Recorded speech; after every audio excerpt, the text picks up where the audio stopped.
So single combat is not a good rare. So that's unfortunate that we opened that.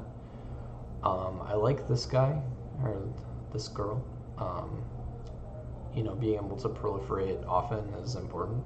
And this doesn't even rely you to require you to attack, which is nice. I would say the green guy that proliferates on land drops is slightly better than this, but not by much, because in a blue deck you will have a lot of non-creatures. This guy is really good. Having 1/1 counter generators is important. I also think the Paradise Druid is really good. Mana Acceleration is good in this set, and they can't even remove it. So things like Chandra's Blaze is not gonna kill her until you tap her for mana at least. Other cards that are playable in this pack are obviously the Burn, and this is a very, very strong card. So both of these are good, and then Even Eternal is also really good. So I think my first picks, my good first picks, are going to be this guy, or possibly Paradise Druid, but I think overall he's more powerful. We'll see. Ooh, we got Teferi. Interesting. He's only okay, I would say, in limited. I don't know. What do people have him at? I wouldn't say he's like a bomb, but he does draw you cards and bounce stuff, so that's well worth his mana cost. But I don't know. I don't think Teferi is the best. You know, he's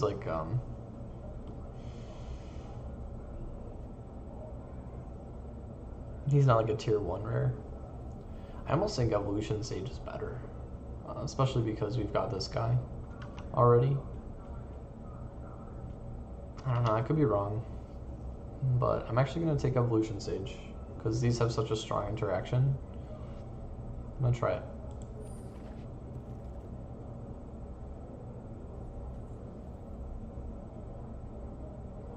Alright, this isn't the best pack, honestly. I mean, we're kind of in green so far. I don't want to force green, but she's okay. Not the best, but not the worst. I'm gonna take her. I think there's enough 4-power creatures. I really like Mau. So it looks like we're a green deck. Definitely the best card here. This thing is okay. But red doesn't have a lot of amass enabling. So unless you're playing a red-black or a red-blue, that's where this is going to get relevant. Where you have a lot of amass, that's where Trample is actually going to benefit you. But yeah, I like how Mau plays. It's a really strong card. I'm not really into these cards.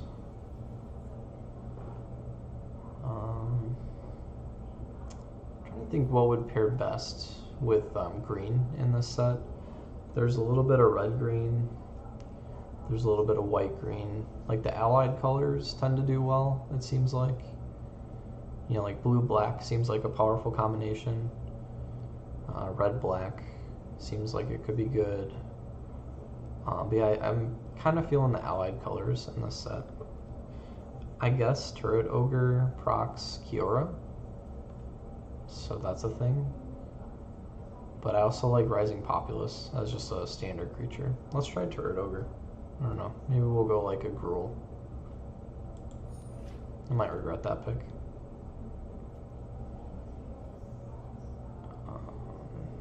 I don't think this is very good. I mean, it pumps all your guys, but I don't know. It's a weird ability, destroying artifacts and enchantments. Those aren't super relevant in this set.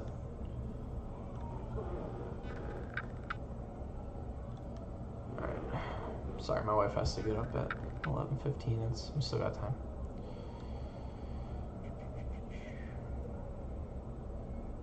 Yeah, I'm gonna take this may not play it, but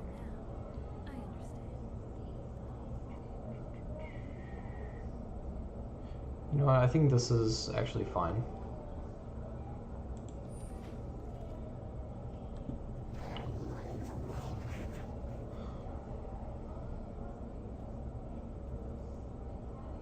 I don't really think Dovin is a good, hello, welcome.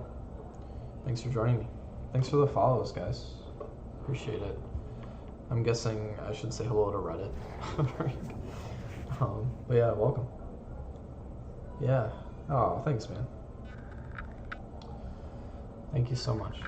Okay, so yeah, Conjurant is fine, but I think I'm gonna take Hardfire. I'm not entirely sure we're playing red, but I don't really like how Dovin plays. I can't believe this came all the way around. So maybe we're gonna be in blue. Like, that's a pretty strong signal that we can be in blue.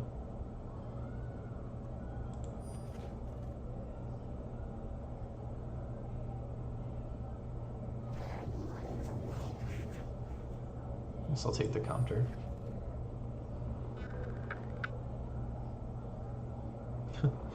Well, thanks. That's really kind of you.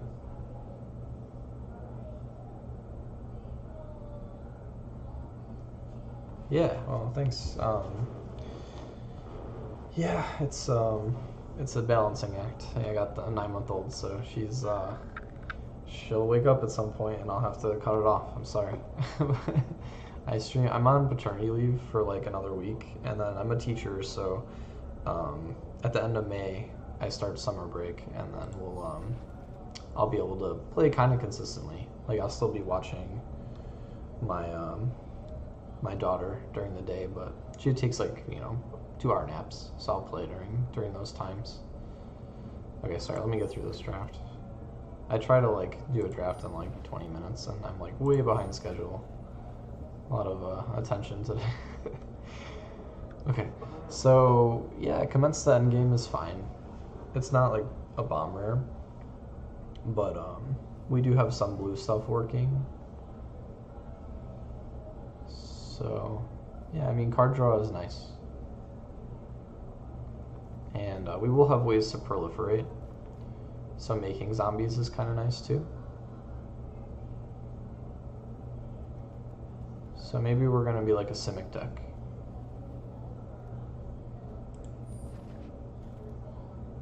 Oh no, then we open Krenko. Krenko is the bomb.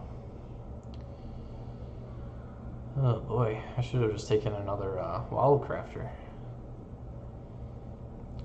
Alright, I'm taking Krenko for sure.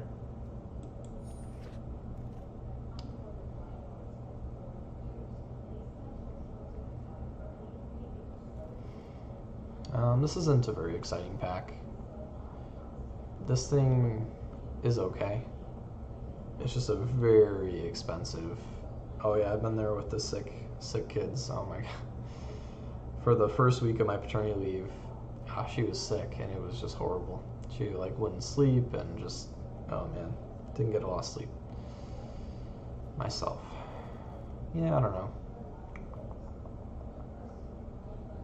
I think we gotta start thinking about our curve, and we might need this 2-drop later. Not an exciting pick. The Bloom Hulk is more exciting. I really like how this thing plays. Like, a 4-mana 4/4 is solid, and a lot of times you get like 2 or more counters out of it. So definitely be on the lookout for this guy.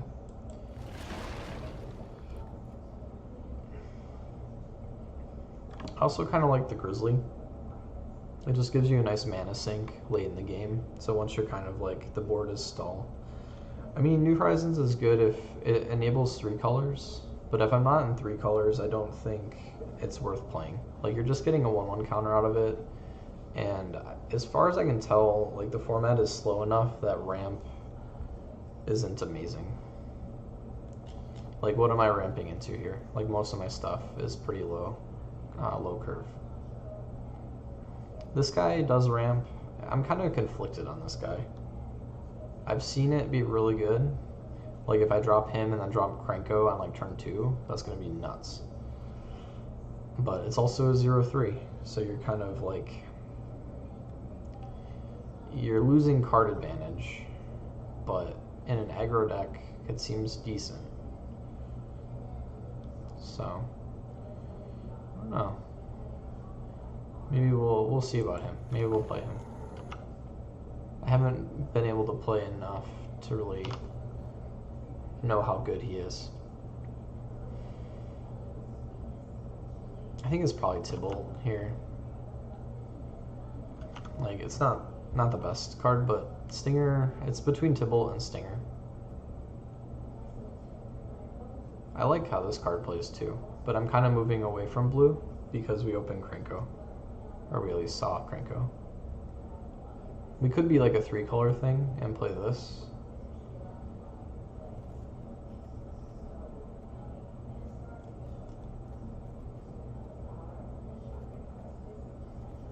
That might be good. Yeah, maybe we're like a 3-color thing.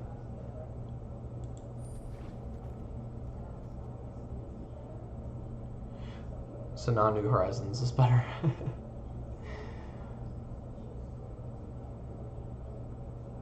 This isn't bad.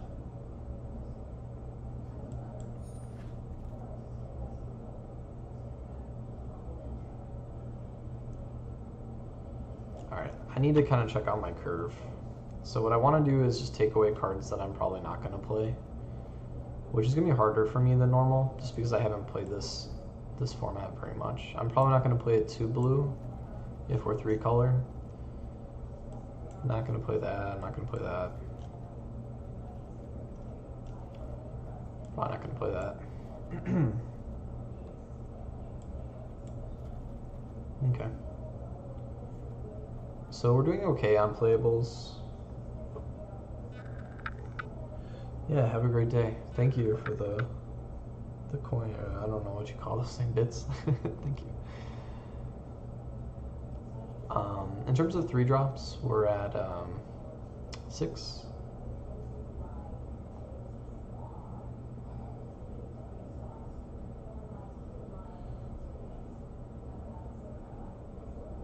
Splash of white.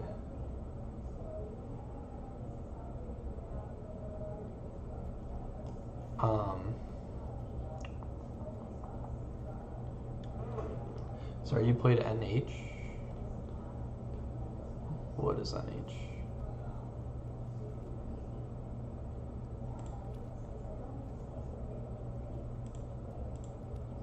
Oh, yeah. I've played it. I mean, I played like 7 or so sealed, and it's good. I'm not denying that. I'd like it in this deck because we're 3-color now. Sorry, I'm spaced now. We need a 2-drop, so I'm gonna take this guy.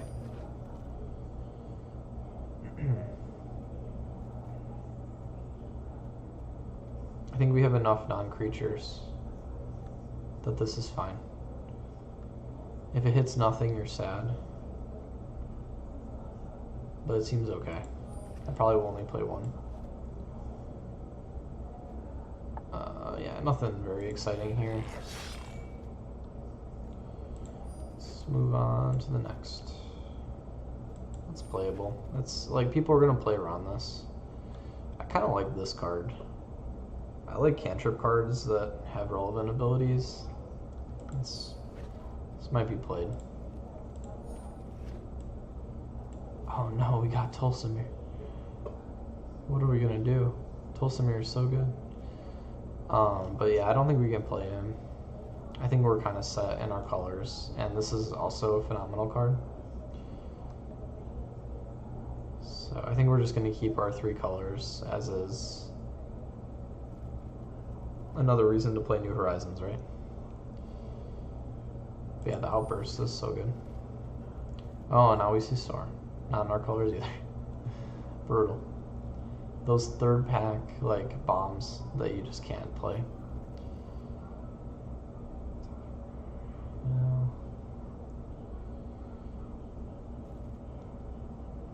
No, this is kind of sketchy. I'm just gonna rare draft.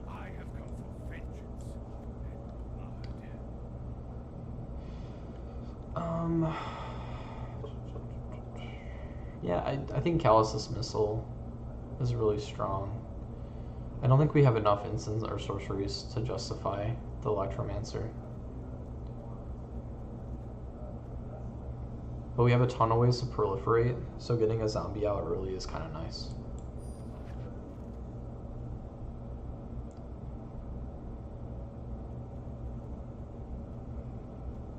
Might even play 2 of those. It's more targets for Augur too. I think Thunder Drake is really solid.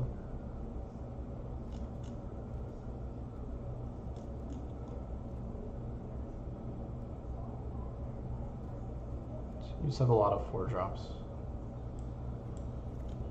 Yeah, I think we can support it.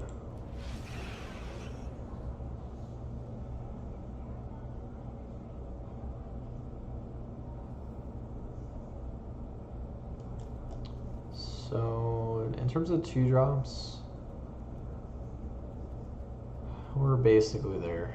Like, we're not really, our deck isn't really an aggro deck, we're very mid-range.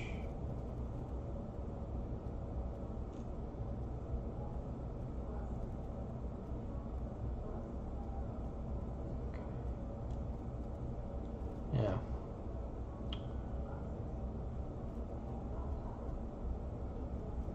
I think I benefit a lot from this ability. Assigning damage with the toughness seems good. Like nearly everybody that has an offset power toughness benefits. That could give Augur and like Grazer some legs later on. So yeah, I think this is good. There is always hope. Yeah, mana fixing would have been smart. But the problem with Nurturer is like you don't get the mana until turn 4. But it does help if you're like just sitting with a bunch of... I've strategically drafted like all 1 casting though. So typically you can support a 3-color deck without too much fixing. We'll see how it goes.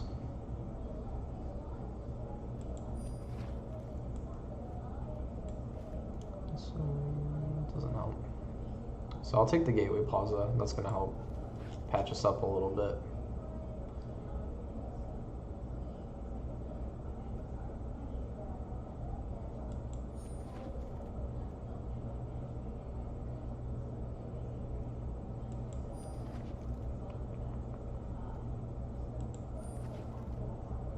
I think this card's underrated. It's actually better than it seems.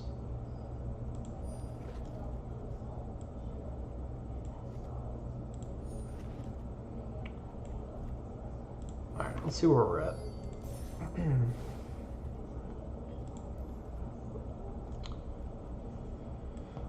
Probably won't play that. So what I like to do is just separate the cards that probably won't be casted on curve. So having another Augur might be nice. I am going to include him because getting to 3 mana is really important for me. I really don't get started until I get to 3 mana. That does make Thunder Drake a bit worse. I don't have a lot of ways to throw out 2 spells in a turn, so I'll think about cutting him.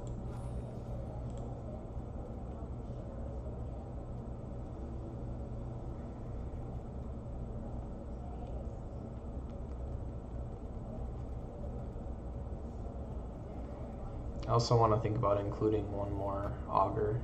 Oh yeah, so yeah, I think we kind of have to play these 2-drops. This can be played second turn. Like, I'm not too unhappy to play this, to just kind of like bounce their 2-drop and set them back a turn and get a zombie out of it. Because then maybe 3rd turn I can drop Sage or something and start proliferating my zombie up. Even things like Wildcrafter. Like, I'm trying to get a lot of counters. So things that can get counters are good for me. And that's why I like Purging Crisis is really good, because I get that counter.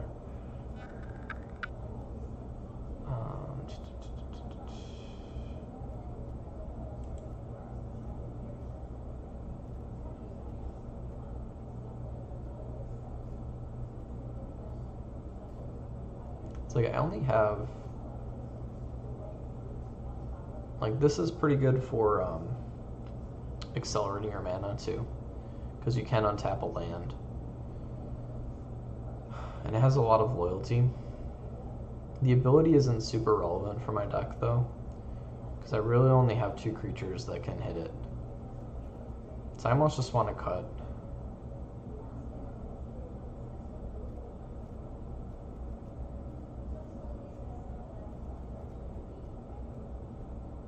I almost just want to cut both of these. Just helps our curve a little bit.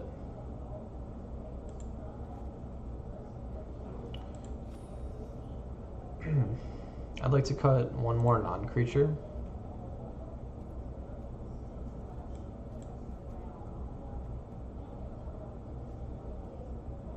I don't really need 2 of these. Probably just 1 is fine. Okay. So we're gonna roll this out and try it. Megan, it's about time.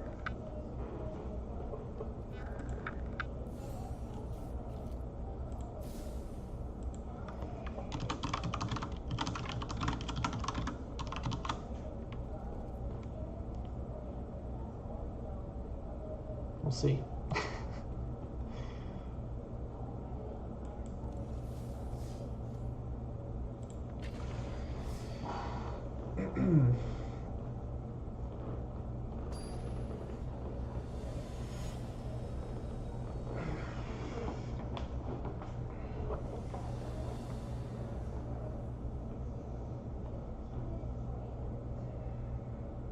We're just gonna play first, right? Ay. I'm gonna keep it.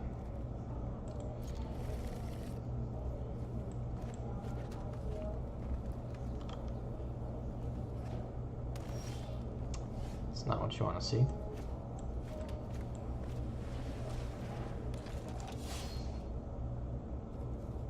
I definitely want to make some edits after this.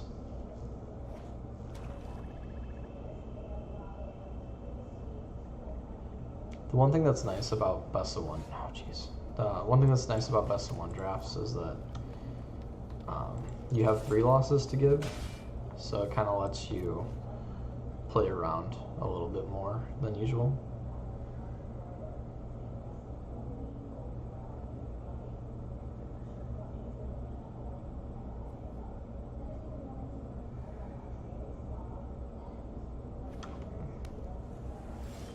Oh my goodness. That's why you get for keeping the 5 lands, right?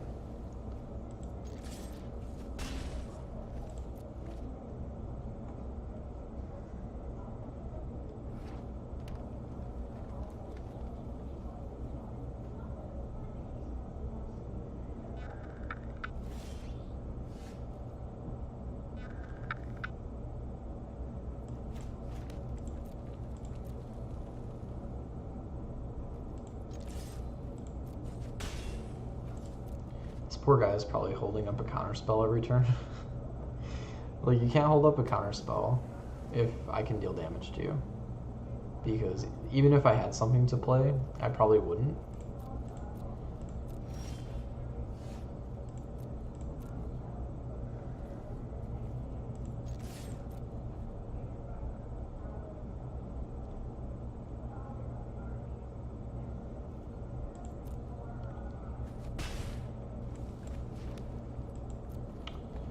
So yeah, even if I had something to play, there's no reason to play anything because I'm dealing damage to him.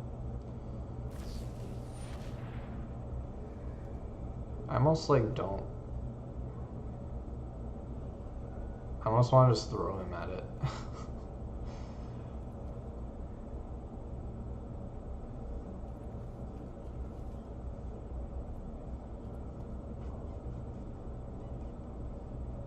Because he's not going to do me any good. My opponent's about to play something bigger. Alright, let's just get this in there.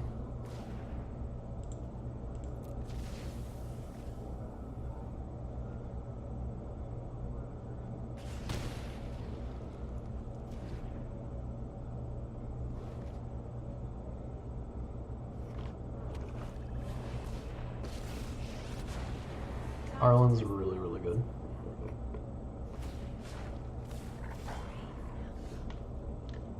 What's up with this?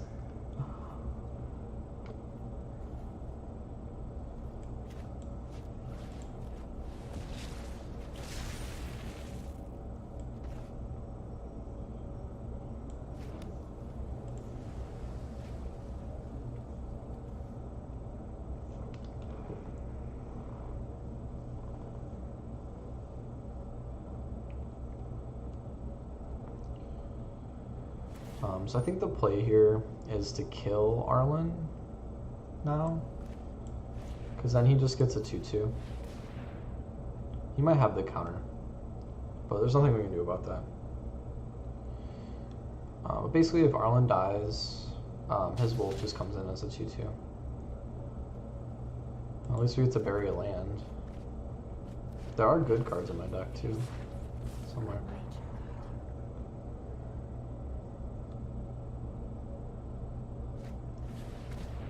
Hey, we have cards to discard, that's fine. Probably could have gotten away with not playing one of these.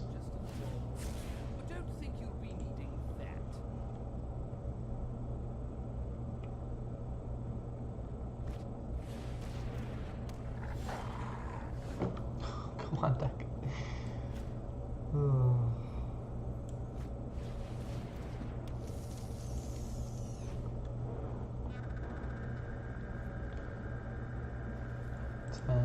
11. There's, yeah, 11. Alright, so we only have a 1 in 4 chance of drawing lands from here on out.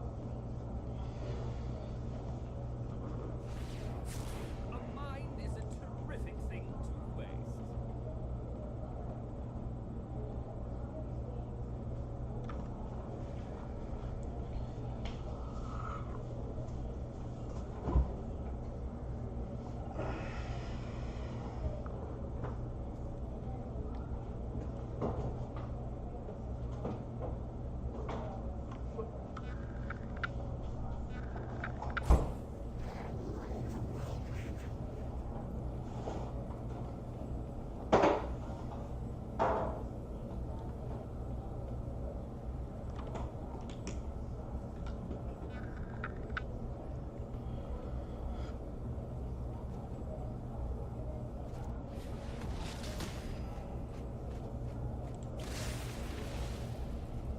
You would have been good.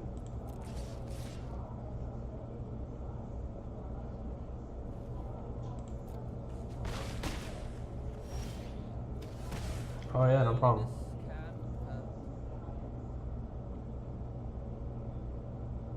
I think we lose, right?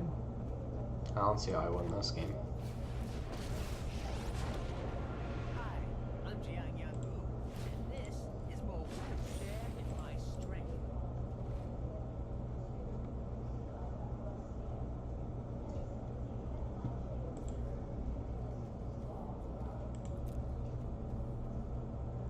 Just kind of taking note. Like in best of 3, you really have to take note of what they've got going, because then you know what to expect in the next 2 games.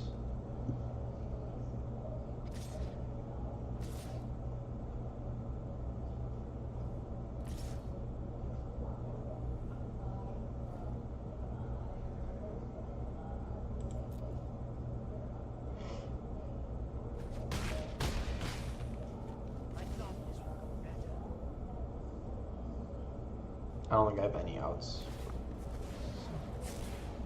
He should have just kept that alive, because that's going to ping me every turn. It's like, it doesn't really matter, because he's blowing me out, but just little things like that. Like, just keeping this alive instead of making me discard, because, like, if I had anything, I would have played it. So 2 damage is better than making me discard a mountain.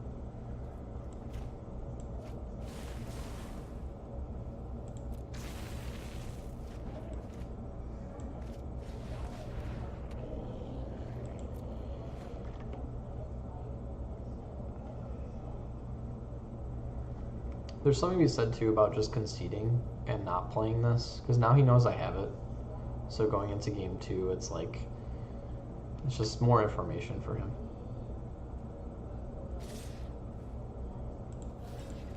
So yeah, I die no matter what here. How's it going?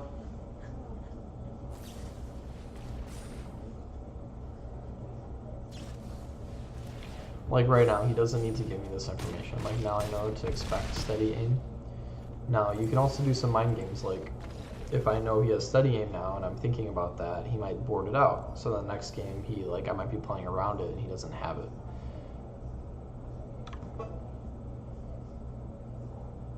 Yeah. Have a good day. Alright, so let's think about what we can board in. I mean, I definitely want to counter his Arlen. He didn't show me anything super expensive. But I think the counter is smart. I kind of want another one of these.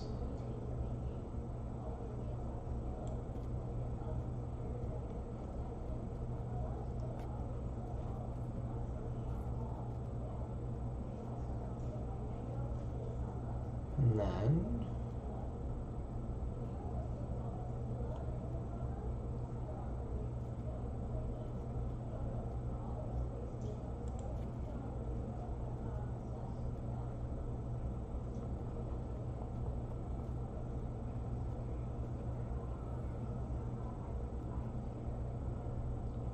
he did have the Thunder Drake, so I do want to play around the Thunder Drake.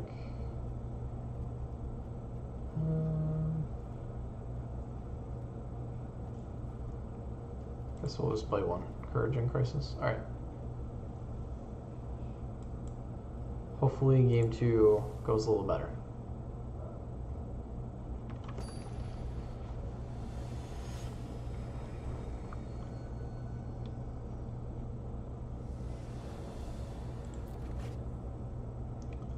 It's better so far. I like this interaction. That's really cool. So now he's a 3-3. I'm into that. It's kind of a neat hand. Yeah, I got a lot to learn before I write that article. I mean, a lot of people are coming out with tier lists and stuff already, and like I don't get that. There's no way you could know what the meta is yet.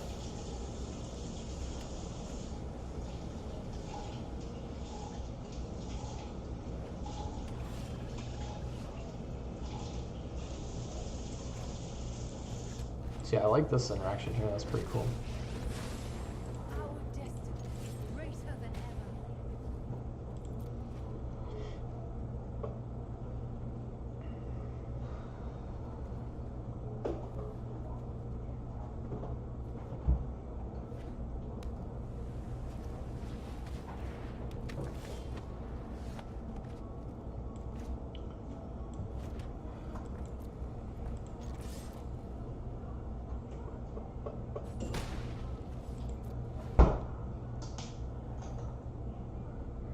I'm fine with this just sponging some damage. It's kind of the same. Because if I go -3, I'm gaining 3 life. He deals 3 damage to it, I gain 3 life. Like, it's kind of a wash. So I think just leaving this available to do, like if I do draw a creature that's bigger, it's just better. Like, I just gain 2 life from that.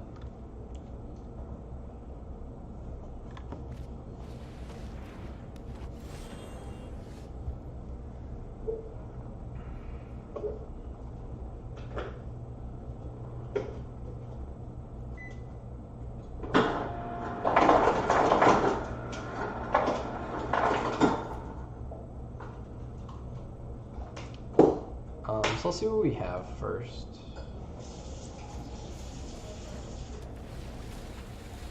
Oh, we found nothing. Mao would have been good too. That's unfortunate.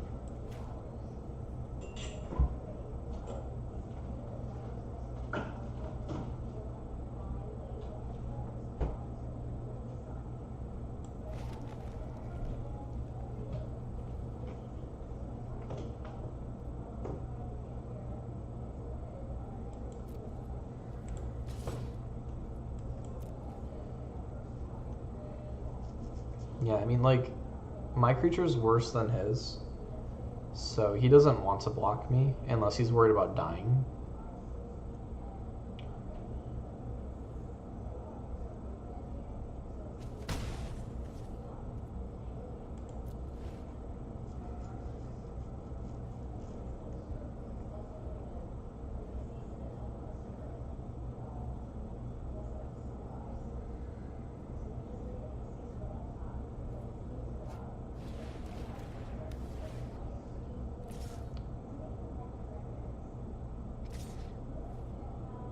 So I will sack Augur. This will not diminish the cause. And then we have a surprise zombie. So we'll just play for the surprise zombie.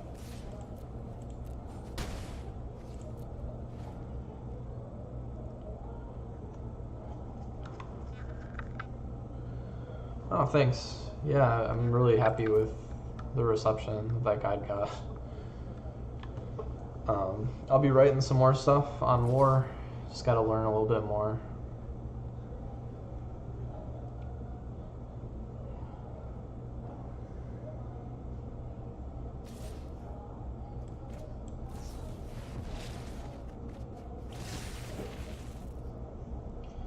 Yeah, I want to keep this alive. So we're gonna sack the zombie. Wait.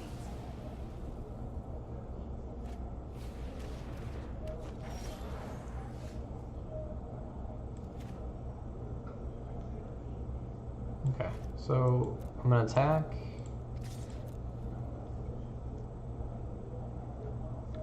And then I'm gonna play Snare Spinner, and then I'm gonna leave Outburst up.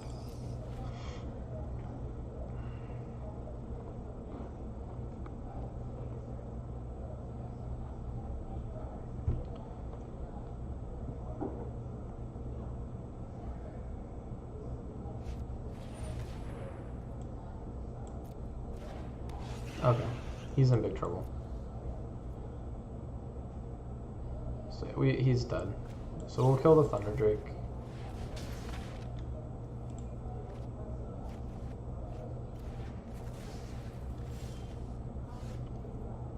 And then attack both. We don't need to show any more cards.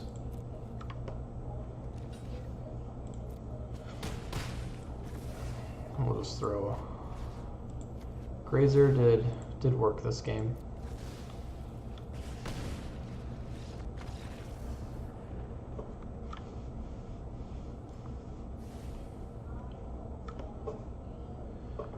Thanks for the follows, guys.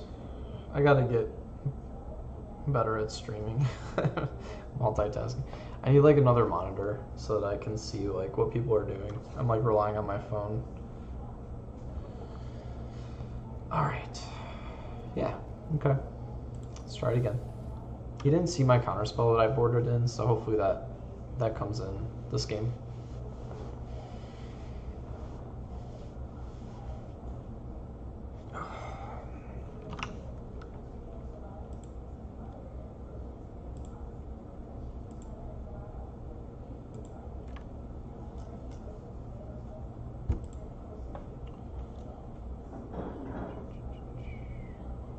Yeah, if you guys have any questions about anything, like feel free to ask.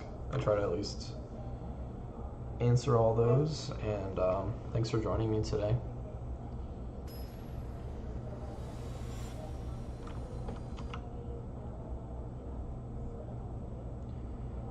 I'll be doing a longer stream tonight.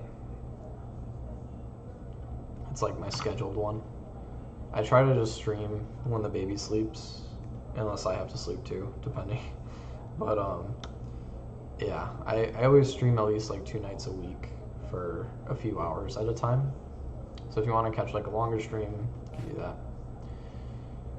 Yeah, I mean, this is fine. It's not great, but I have all 3 colors.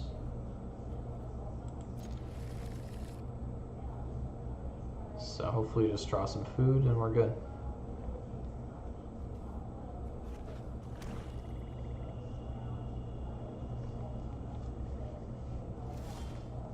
I kind of feel like most of my sealed decks are stronger than this. So that doesn't make me feel great about this deck. Usually in draft, your decks are better. But hey, we're just learning how to draft this set, so it is what it is.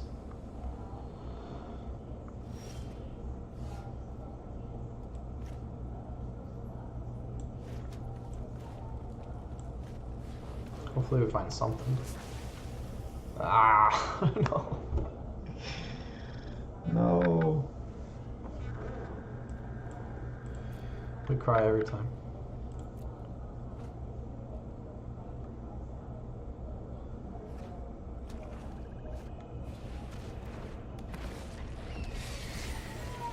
Oh dear God.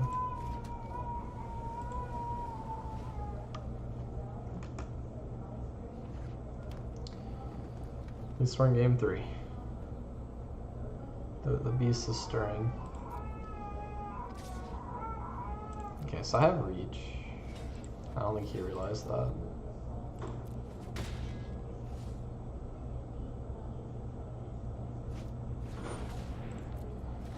So that's a nice thing to target. I mean, I do need the land, so it's fine.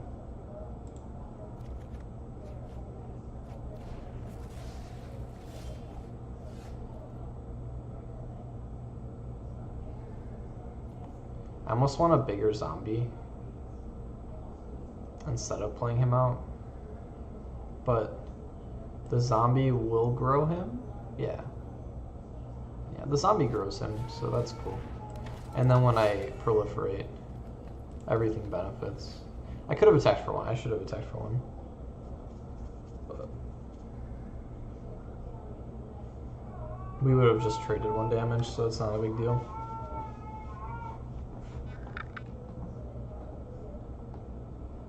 She might be going back to sleep. It's hard to tell. Maybe not. She might have to make an appearance.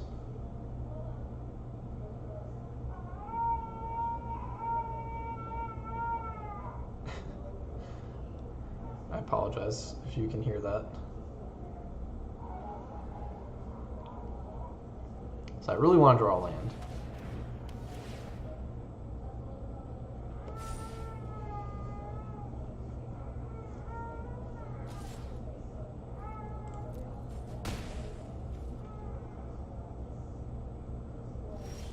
There it is.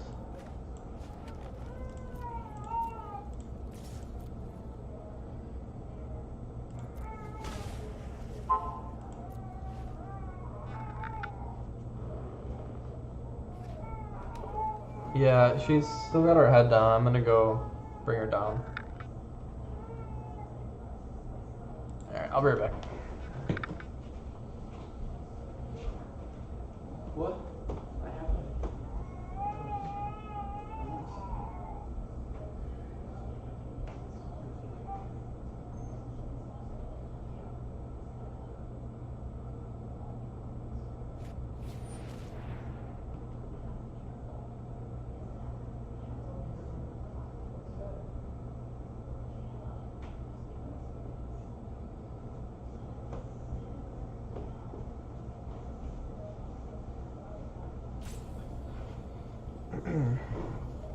Alright, say hello to everyone.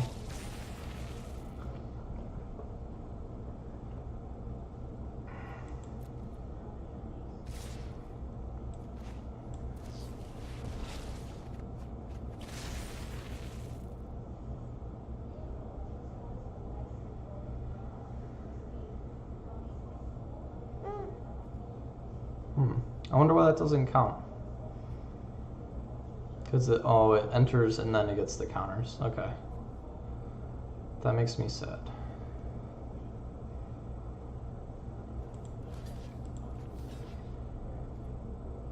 So I think it's the jump.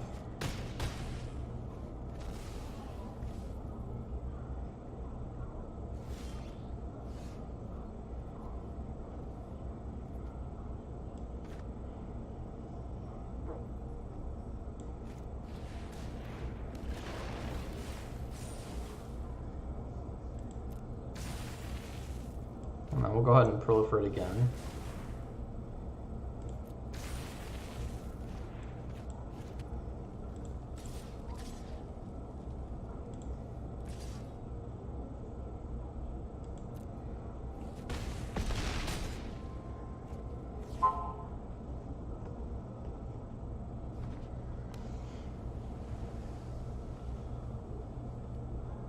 Ah, he's gonna blow that up. Okay. That's okay. I mean, I can still jump with him.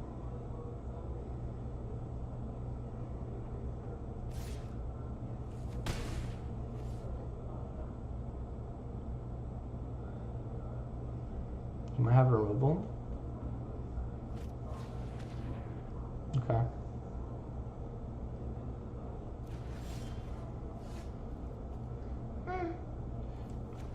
We can only do one of these, unfortunately.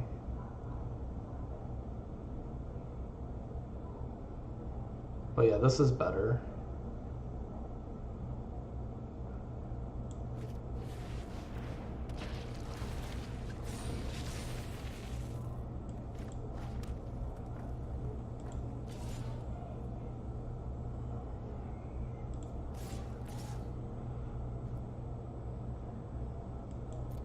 So yeah, now he has to block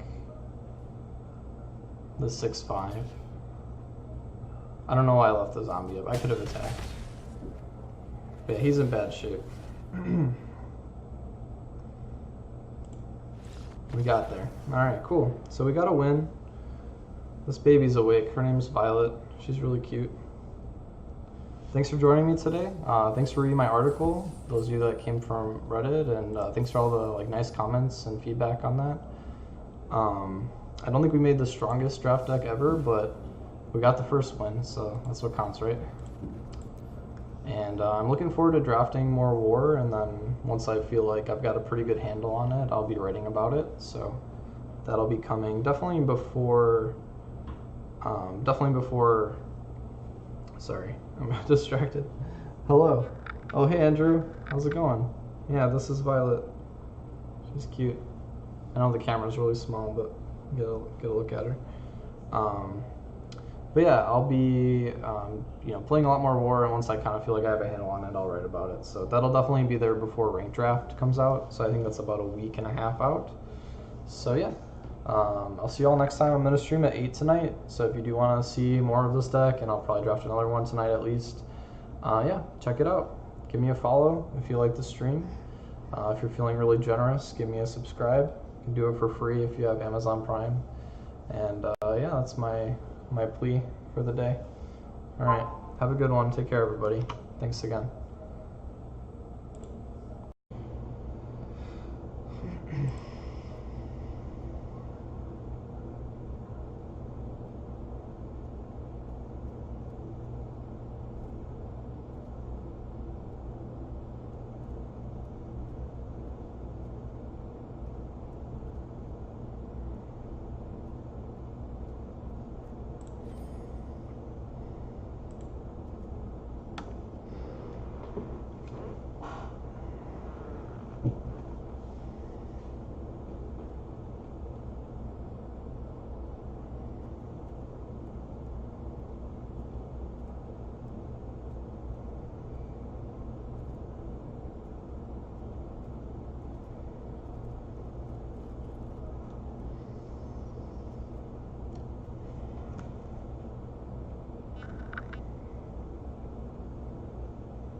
All right. Cool. So we're gonna pick up where we left off this morning, and I don't know how long she's gonna nap for, but I'm hoping to maybe finish up this deck so I can draft a fresh one tonight at 8. Yeah, I'm trying to just clean up the deck a little bit. I'm thinking like maybe we don't have enough at 2 drop. It's just that we don't have many great options. I don't really like this guy very much. Strix is only okay. I mainly want to play cards that are going to benefit from proliferate because we have a lot of ways to proliferate. So that's kind of where I'm at. Kind of thinking about Wrangler. Like, I don't love Wrangler just because I only have one way to proc him currently. I just have Bloomhulk, which is a great combination. Like, if you play him into Bloomhulk, now he's a 4/3 trample for 2 mana. That's a great deal. But without the Bloomhulk, I really need to find like the Wildcrafter to power him up.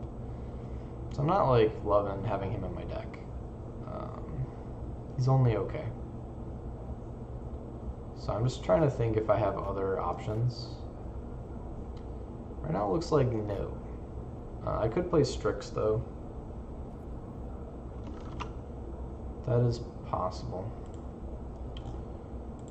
Make sure everything's looking good here. Alright. You know what? I'm just going to keep it as is. I think we're okay. Let's try one more before we, before we make too many more changes.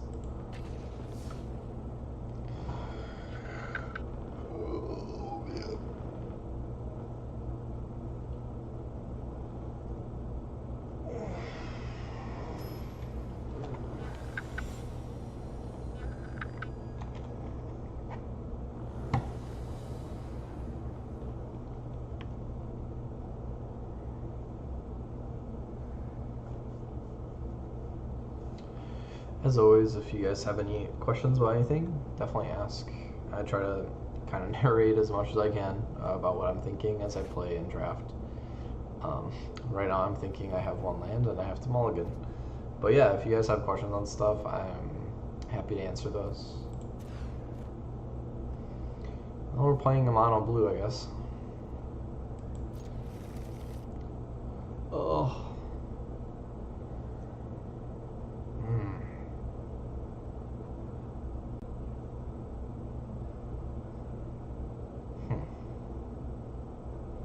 You know what, I'm going to keep him, and we're just going to believe. We're going to believe that we're going to draw that mountain. I have a soft spot for goblins, so it's technically the wrong choice to keep him, but you know what? Sometimes you just have to believe. That's a terrible card to draw. Hey, we had a mountain coming up, but it was going to take a while, so maybe this is better. So unfortunately, we didn't find anything.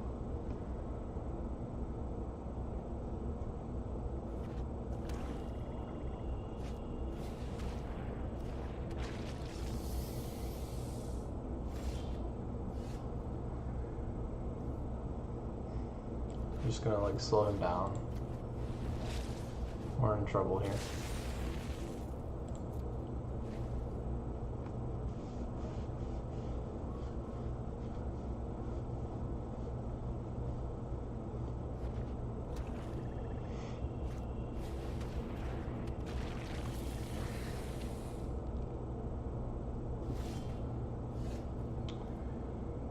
These are not good things.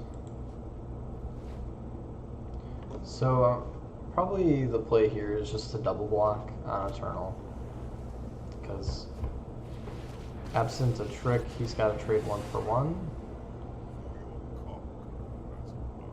He's probably going to blow up his operative.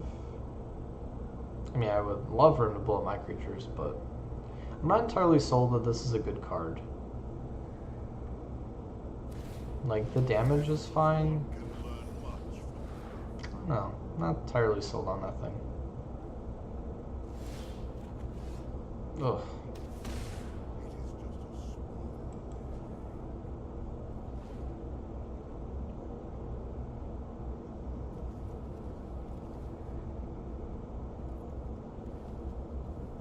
I mean, we start seeing lands come up. This will be a game. So he'll probably blow up this guy too.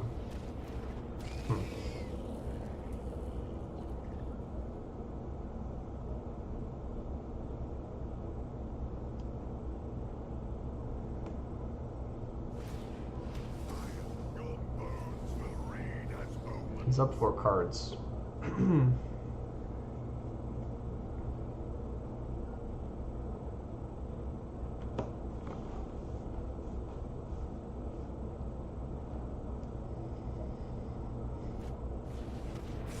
Interesting.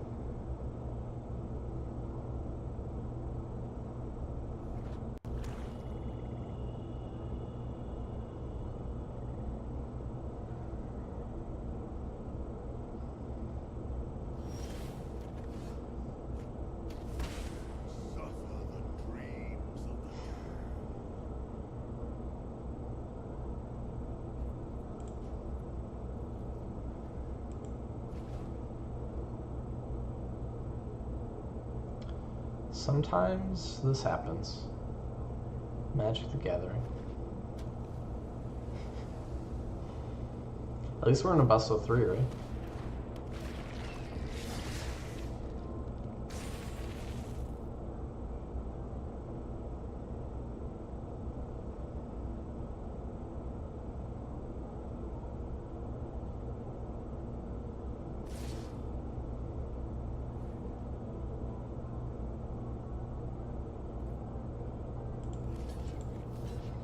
Oh, that's a menace. Those menace creatures, they'll get you.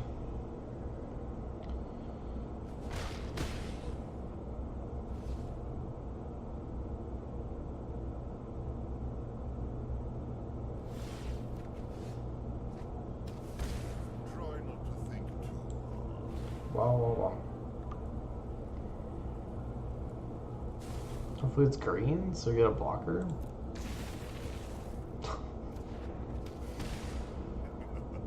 Wow. Knowledge is not without price.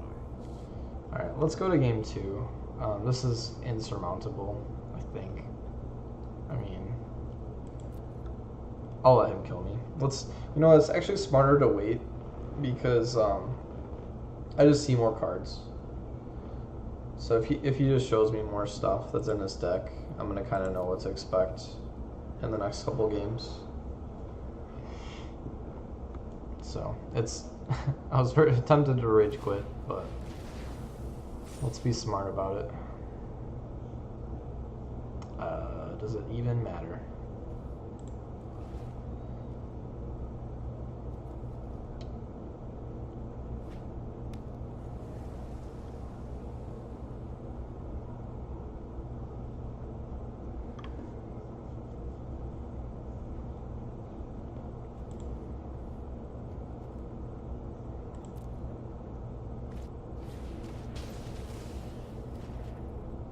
Alright, so this is a nice tool. This is a really good utility card. I'm not too impressed with this deck though. Okay, so we gotta be on the lookout. He's got some removal spells. But I'm not a huge fan of Banehound or... It's fine. Or this guy, the Dread. He's okay. I don't know. He's playing a lot of like 1-drops that aren't so good. And vanilla 3-3 or 3-2, so... Not like too concerned about that. How do we play against him? I don't know. I think we're okay. We've seen him draw lands. I think we're fine. I didn't see anything that I like really needed to counter, so I'm not gonna put any counter spells or anything like that. And that's my main board option that I do have. We'll be on the play. This is better. I like these two together a lot. Nice little interaction. So basically, you get Grazer out first turn, and then that turbos you into the Planeswalker, which then comes in, and then he attacks as a 3-3. So he's kind of like a 1-mana 3-3 when you have this Planeswalker, which is kind of nice. So he gets 1 life, which makes sense. You should attack here.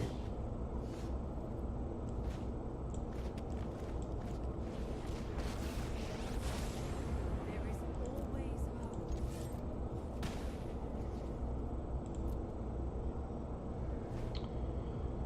So if he wants to attack her, that's fine, because the damage he's dealing to this is kind of like inadvertent life gain. So I could -3 this and gain 3 life, but it's kind of the same as taking 3 damage with it. So, and I don't want it to get low. Like, I want this to stay in play, because I want Grazer, and also Drake benefits from it too.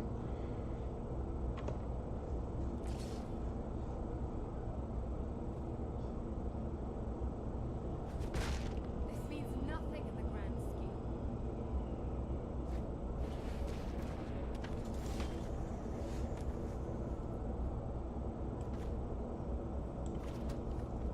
Okay, so here we attack.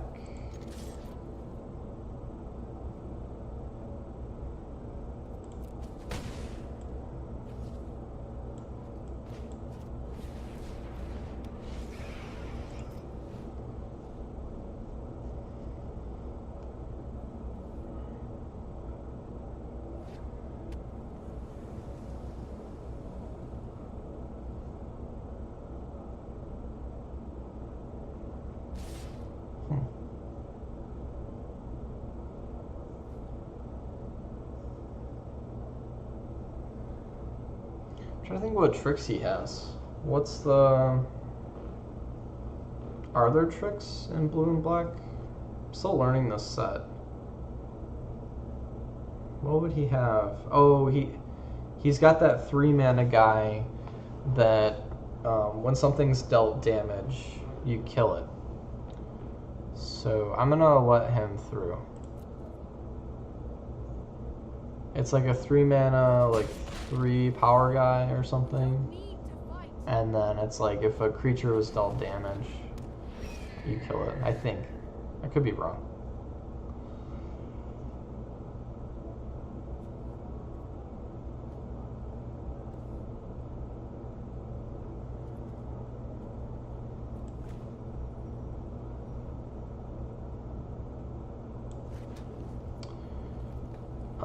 So let's get this out there.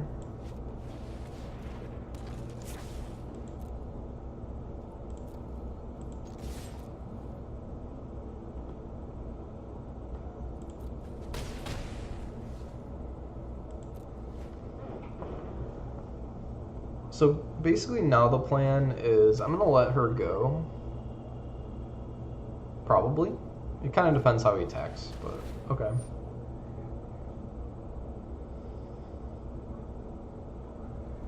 She's gonna remove that.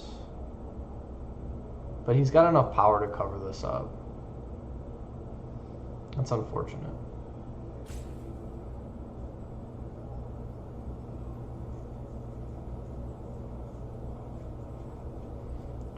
Now, actually, Proliferate does save it. Although, if I sack Channeler, I don't think I get the benefit.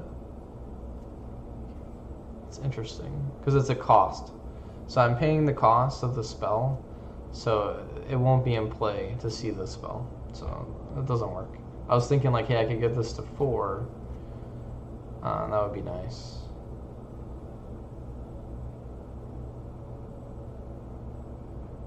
I think I'm gonna let it happen.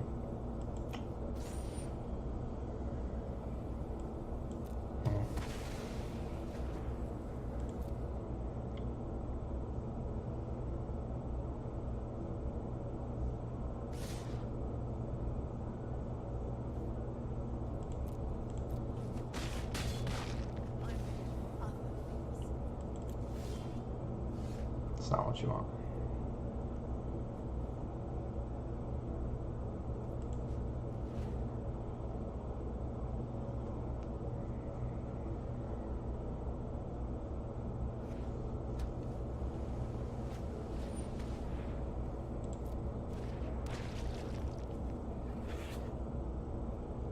That's pretty good. I'm changing my mind. It's pretty good.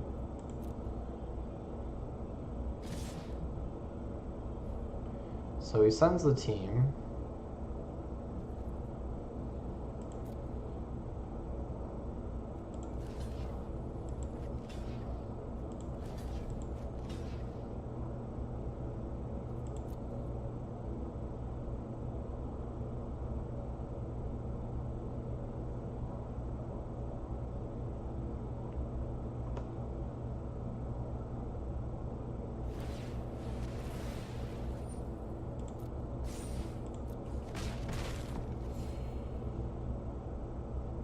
I can do this on my turn, because I want to get 2 spells off, ideally.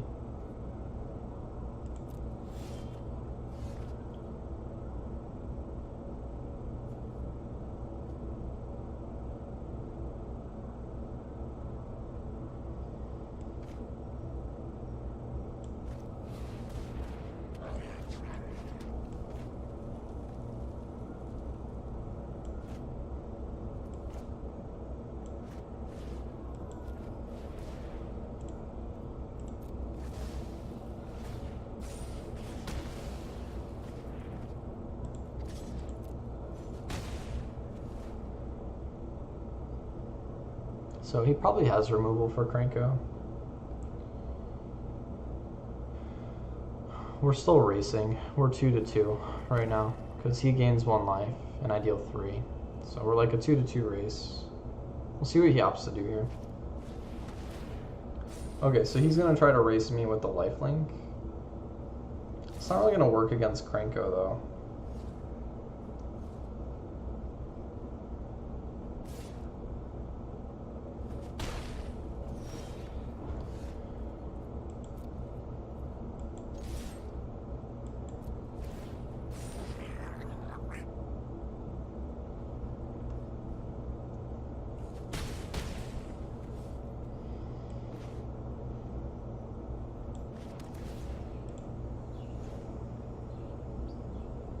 have some like cantrip spells that'll draw cards. So like, just in case I draw something that draws me more cards, I want to have this in play because it's not something. It's not like just a basic land that could drop whenever.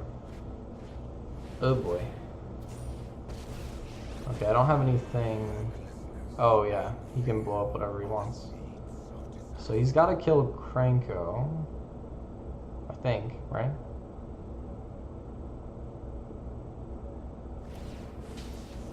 I can create or destroy.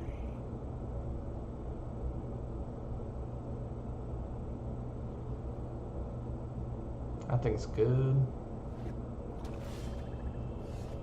Alright, let's see if we can find a spell for this.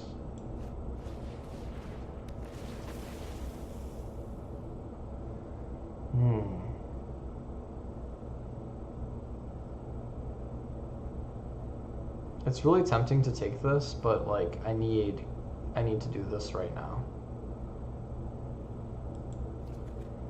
So we're just gonna bounce Strix and kill Ugin.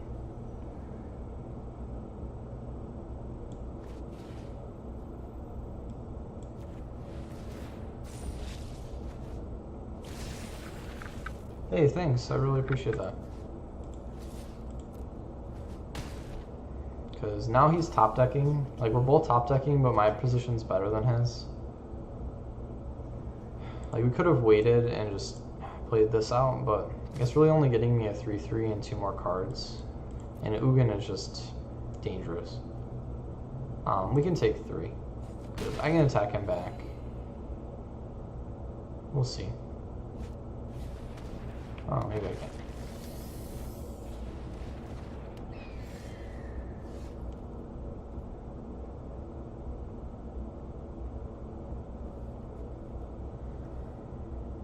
I shouldn't have taken 3. Because now we're in a top deck position.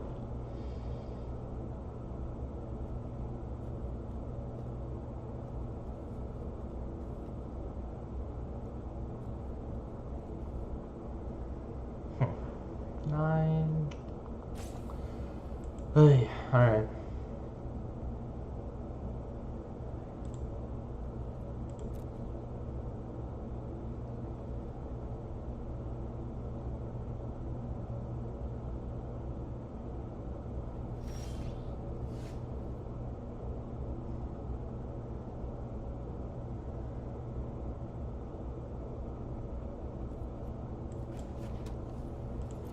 Yeah, we're kind of like an awkward spot here. It's like, which of us is going to draw gas first? Seems like neither of us have gas. This guy's not a good late game draw at all. But I think he does do enough to allow me to attack. Oh, he's got a counter.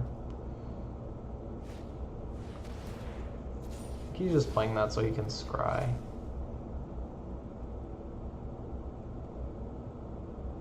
I would have been a little more patient if I had this. I don't know that I would have countered that thing.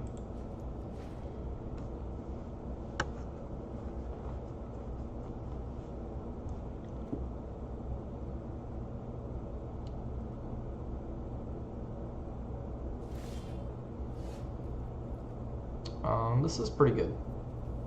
So that does allow us to attack. Let's see if it resolves first.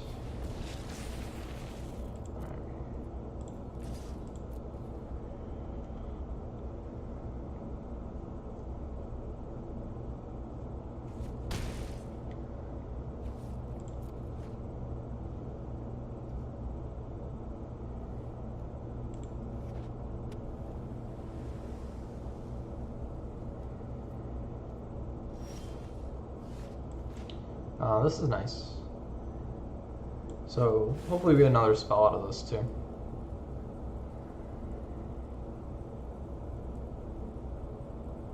He might have that 2 mana counter spell. It's like 4 mana and then he amasses. And then I can pay 2 though to not let it get countered.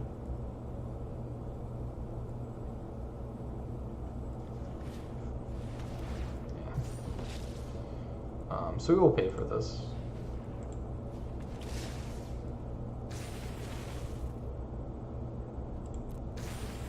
Ah, we didn't get our other spell.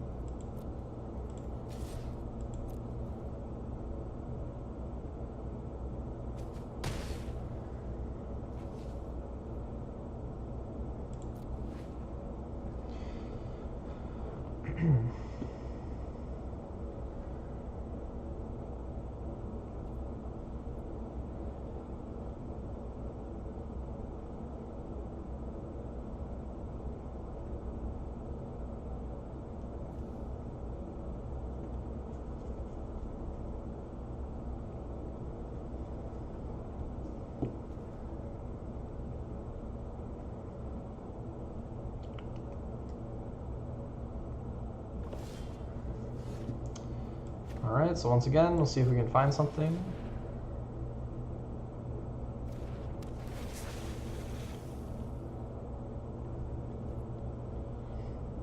Ah, darn. So, like, I've included guys like this, like, we have enough non-creatures to support this, and it does go well with Underdrake, being able to potentially find that second spell to set him off. So I like that interaction, and then having a 1/3 body is fine. And we also have that Planeswalker where you deal damage based on toughness. So then these guys are 3/3s. So I don't know. This isn't the strongest uncommon, but they're okay. Has its place.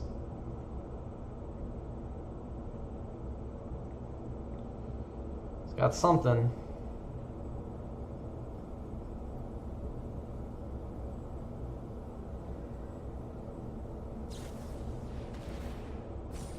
It's a bounce. Okay. Yep, it's annoying. Could be worse though. It could have been removal.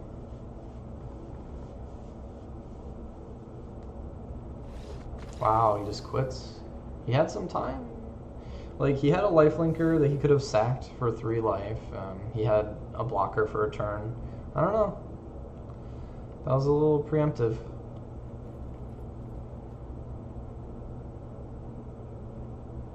Alright, I still think we're fine.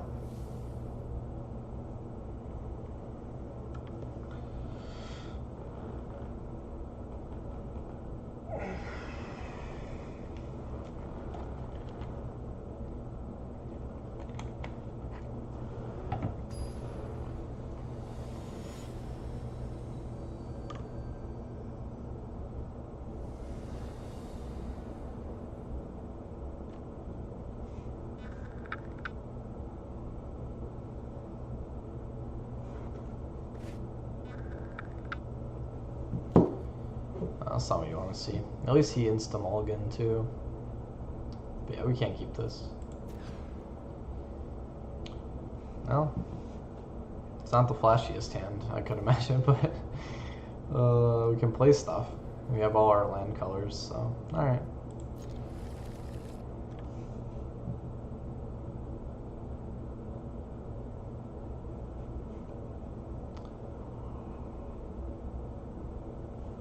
I don't know. I don't think we need another force. I do want to play Commence eventually, but we need another island to get there anyway.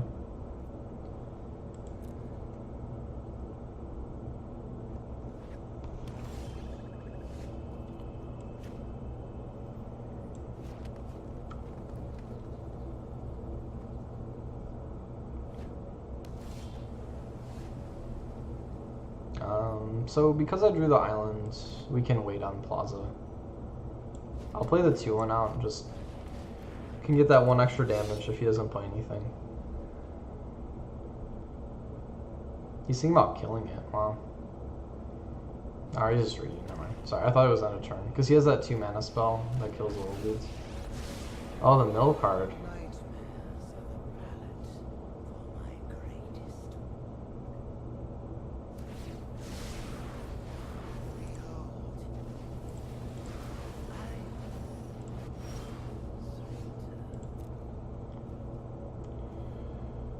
Enters the battlefield, sack it. Okay.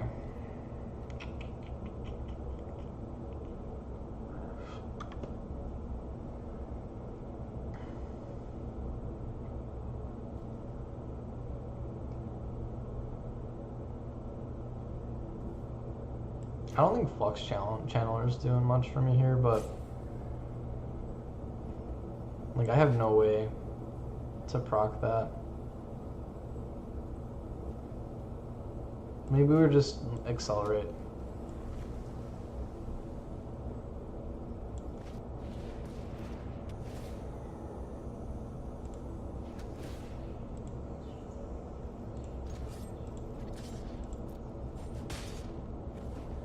You strike into fear.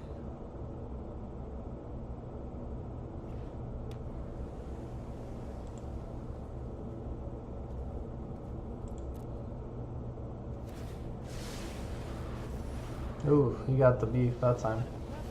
You will be haunted Yeah, those were all good. by this doom. Oh, and the bounce. Oof, that's pretty good. Pretty good.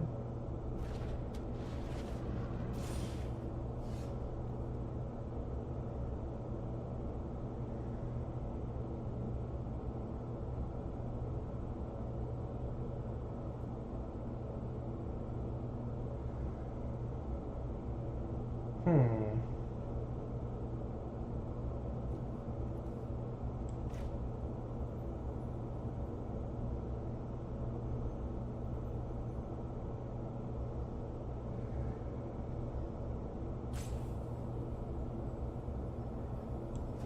Like that gives me enough to kill it.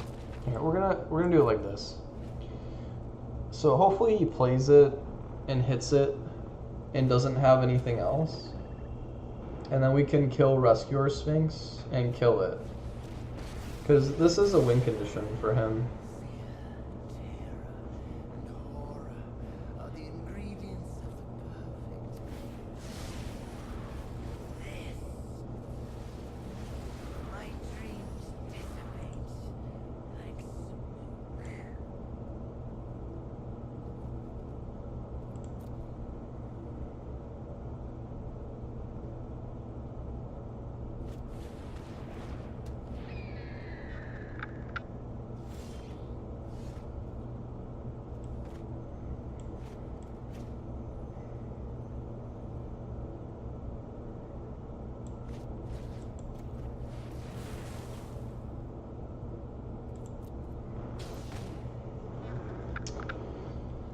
Yeah, we're in a bit of trouble here.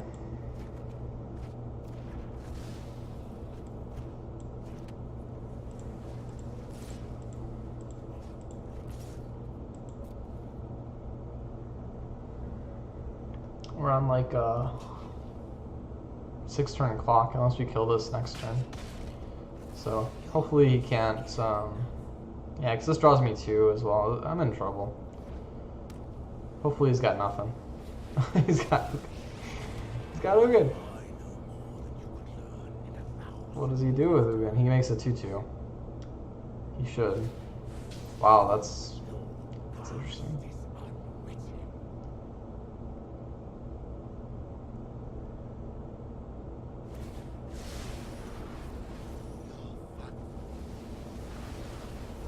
We gotta kill him really fast. Oh, great go.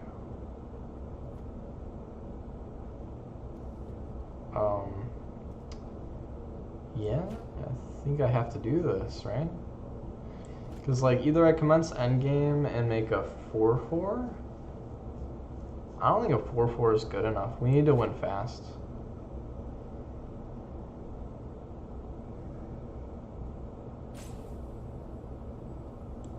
Yeah. We need to hope he doesn't have any removal for Krenko. And then we can get in there. Like, this only goes up to +2.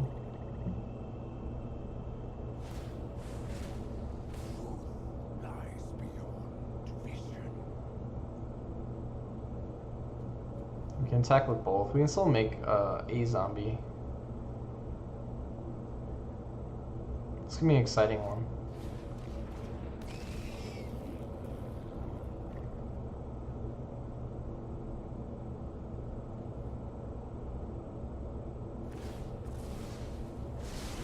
Ah, I needed that. No. Ah, darn. Like smoke. I need something to remove these. Otherwise he kills Kranko. Oh, I have courage. Courage, Brian. What? What a top deck. I'm a top deck champion right now. Yeah, I mean, it's gotta be.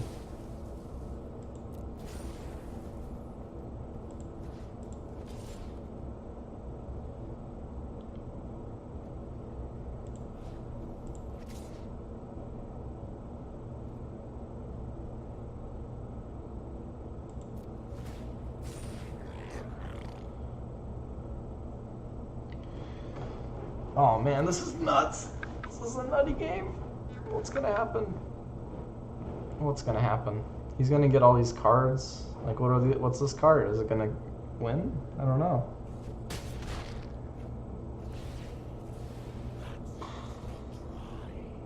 Ugin is so good.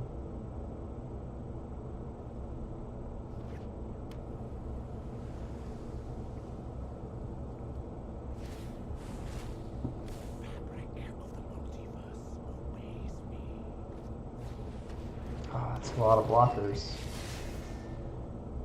1, 2, 3, 4, 5, 6. He does have enough to kill Kranko. But that's okay. I think. So it's like, we've got to kill Ugin this turn.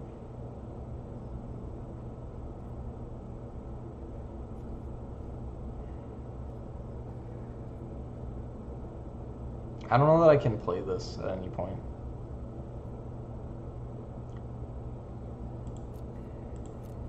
So it's like, I do have to ensure that this dies. Which means I gotta send everything to it.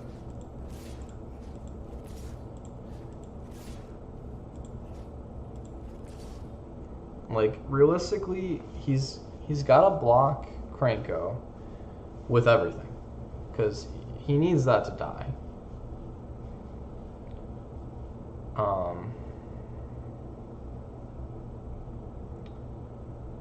So theoretically I could send 3 of these goblins to his face.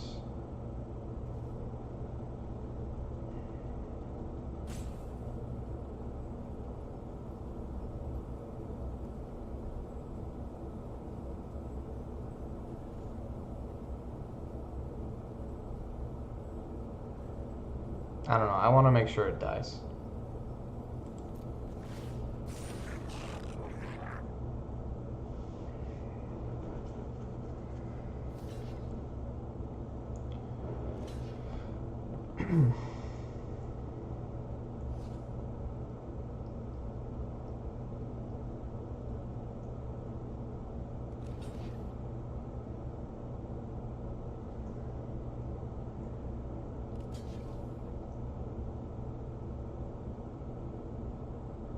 So, because he has to put everything on Kranko, I can order this to go last so that it doesn't die. I actually don't want to kill this spirit because he gets this card. So by preventing that, because then I'm attacking him with like all 1/1s, and so then this will never be able to actually die. So the spirit goes last, and I don't know, Magic was kind to me putting it there already. But yeah, that's what needs to happen.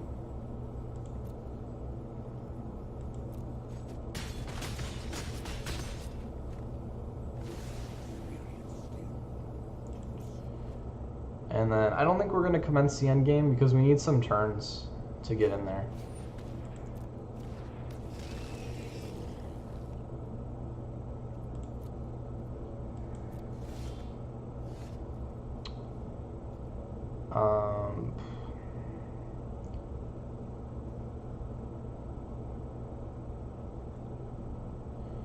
I wish that once you killed this wouldn't happen. Like you would lose the cards or something. That seems like not flavor to me, but yeah, I think we're just going to the dome. So all attack except the grazer.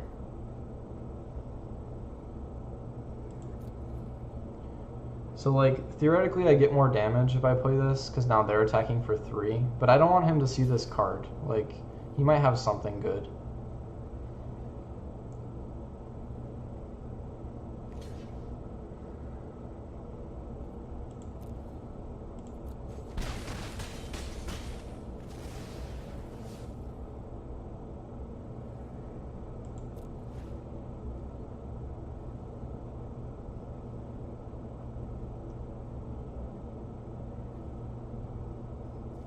He has that spark removal card. I don't know, maybe that's...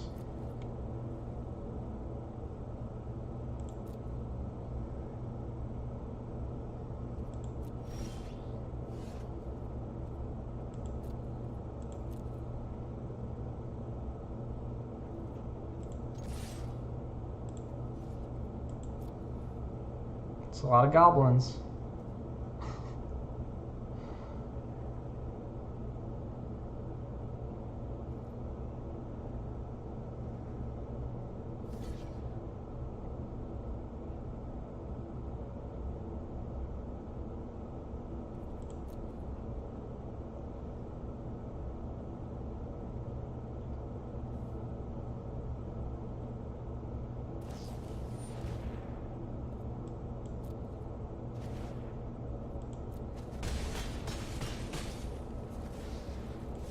Alright, so we'll get the Sage out there, and then next turn, I can play this. Like, right now we don't have to. Just depends what he has.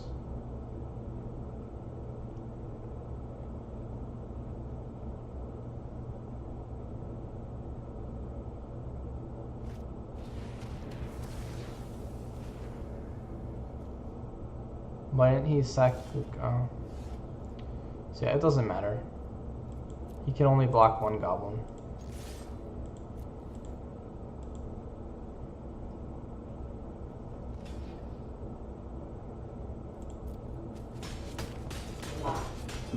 Got there. Barely. Man, that was exciting. Hey man, read your article. Yeah. Magic Arena is awesome. I hope a lot of people migrate over from Hearthstone.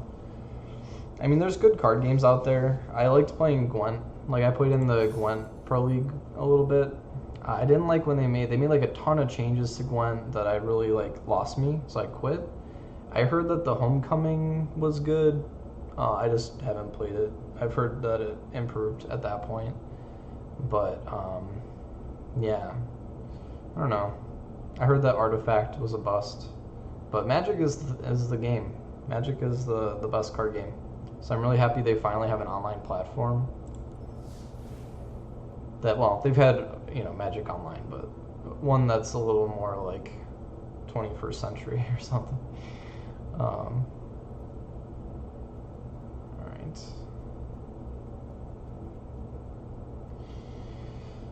I'll keep rocking it. So it seems like with traditional, you feel okay when you hit 2 wins. Like, you don't want to burn out at 0 or 1, because then you're not getting any gems back. But I guess as long, if you get to 3, you're happy. If you get to 2, you're like, okay, well, at least I got some gems. I've stuck mainly to quick drafts, the ranked, just because I'm a sucker for ladders and so the ranked gets me. Yeah, Arena's great. Ugh, I don't like this hand.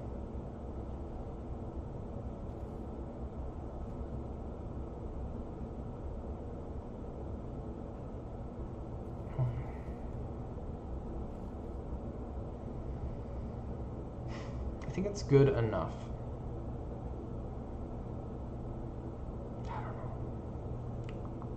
I don't know, I just don't like how this hand plays. You want to get to 5, because 5 you get 650 gems, which isn't your 750 fee, but Yeah, if you can go 5 and 3, you're pretty much breaking even plus all the cards you got. I'm gonna mulligan this. It's just like a 2-lander. It's just not a lot of synergy with this hand. We could do better. Is this better? No, but it's okay. There's more synergy with this hand. So hopefully I'll be able to demonstrate that. We don't want Snare Spinner.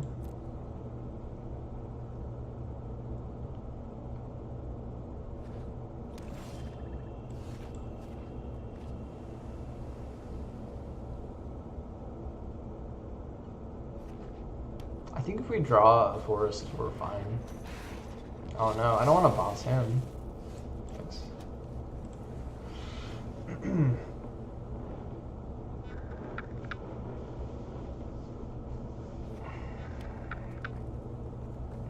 So we're up against kind of like a Rakdos. This is going to be aggro.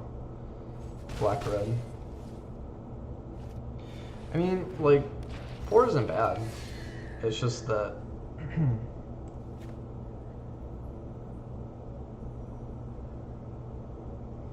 I in trouble?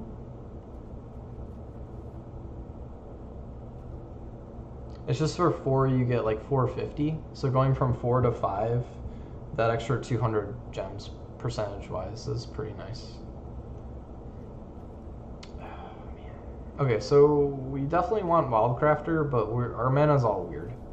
I think we need to play Channeler as a blocker, because now Channeler means he can't attack with the zombie or the Reaver, unless he has removal. So if he has removal, that's fine.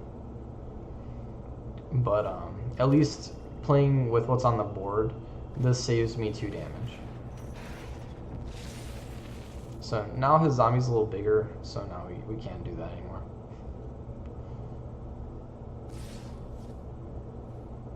Okay, so no blocks. We don't want to lose our Channeler.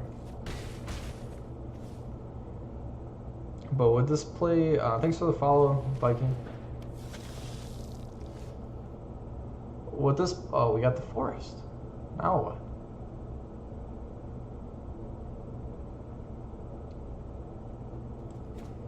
I think it's still like this. So what we can do is bounce the zombie. Bouncing anything that's not a real creature and is just a token kills it. So basically we kill that. We don't get to proliferate from this, but we do get a zombie. So now anytime we play a non-creature, our zombie gets bigger. So that's going to grow our army. So I would really love to draw a spell. And even if it's red, because I went with the plaza play, we can play red cards in case we draw them. This guy is going to allow us to proliferate and put 1/1 counters on stuff, so that's kind of nice. But we're up against the wall a little bit right now, because we're only at 14. He's got a lot of ways to hurt us.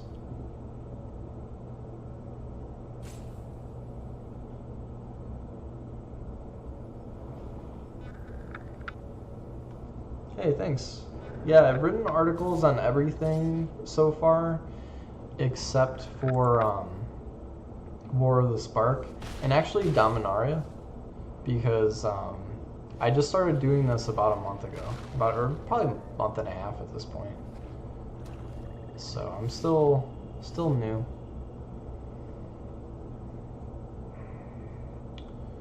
Yeah, so now this gives us a 5/5.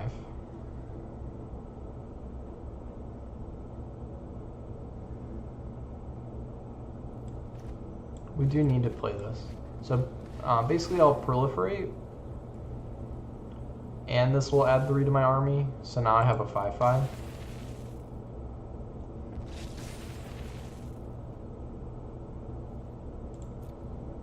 But yeah, we're really in an uphill battle right now, because we're down to 10.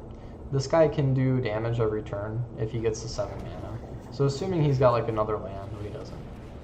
That hurts me, it does 2 to me. But then even if he draws a land, this guy then turns on and starts hurting me. And he's got a flyer, so we're in trouble.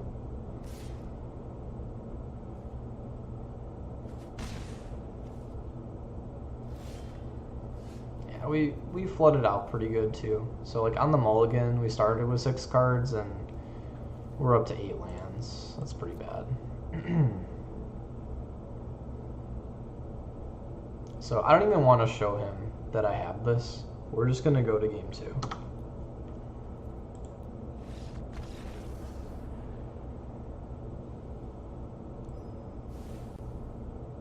Yeah, his deck's pretty aggressive.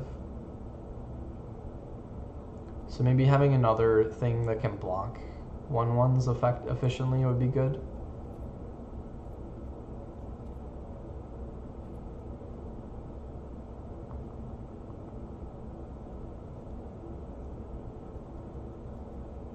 That's the only thing I'm going to board in. And then we want to take out something that's a little slower. Maybe the Manticore. Just speed up our deck a little bit.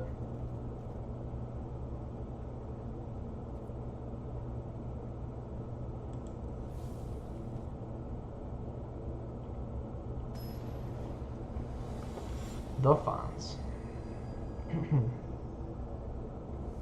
Hey, thanks for the follows, guys. Appreciate that. I'm still new to this whole thing, so if you guys have any suggestions for my stream or for the articles, I'm really happy to hear that stuff.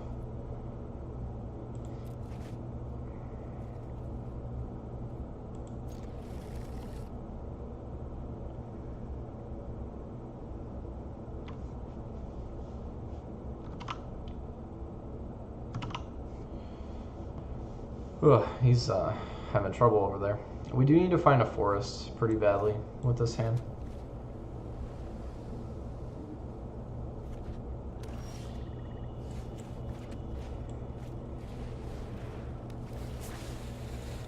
Hey. So he knows I have this now, which is kind of a downside to Augur, but a 2-mana 1/3 that draws you a card is awesome. So as long as you have enough instant and sorceries that you're mostly likely to hit that. Oh, this is the best card in my deck.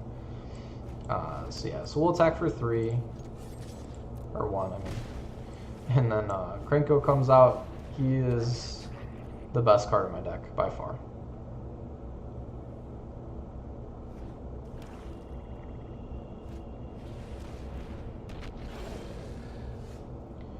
Alright, so unfortunately I can't attack. It's just not very smart to attack into that.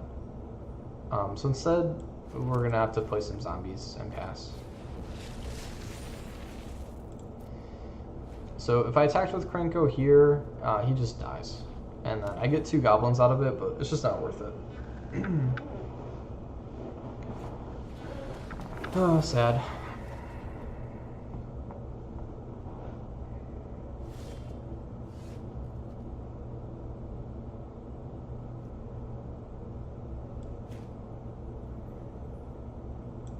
This is worth doing.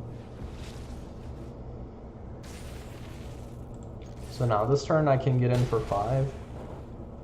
1 comment I make.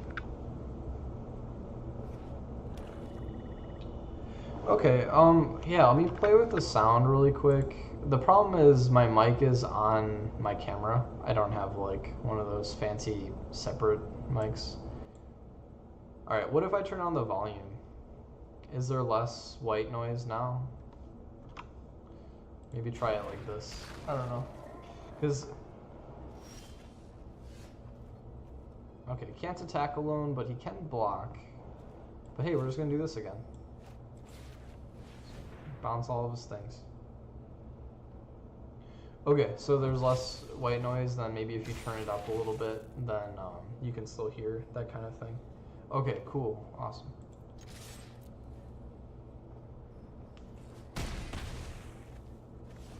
Thank you so much.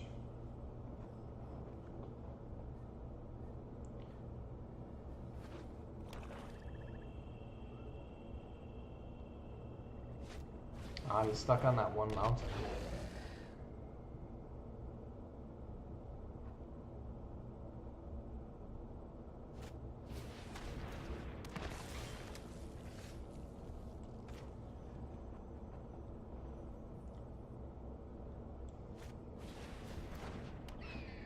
So attacking into this, is not very smart because he can kill my 5/5 and I can only kill one of his guys. So we won't attack.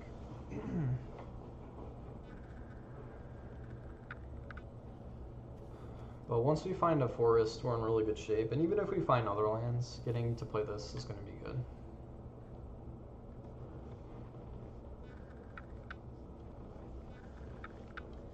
I kind of think sealed is easier for newer players. Like when they do a pre-release for a new set, they do sealed and paper. And the reason for that is just like there's a lot that goes into drafting. And with sealed, you pretty much just need to analyze all the cards that you have and decide, you know, like what's the best deck that I can make out of this. Whereas in draft, you really have to like find those cards. All right, so here's an example of where we can get kind of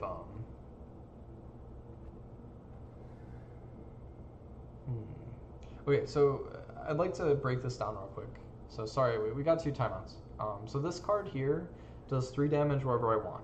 I know that he doesn't have anything to respond to that except for this. So this is pretty relevant because this guy allows him to sack a creature to make this guy better. So there may be a way for him to gain out of this. But we're going to see how he blocks. So I'm going to attack. He needs to put enough power on my guy to kill him.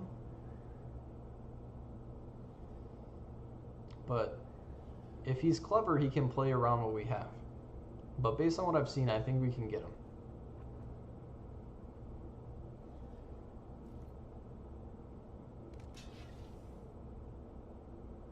Interesting. So I'm actually just going to let this happen. So he's just going to lose his guy. And what he's going to do is sacrifice his guy to gain a life and draw. So that's kind of a smart play. He's playing around what we have.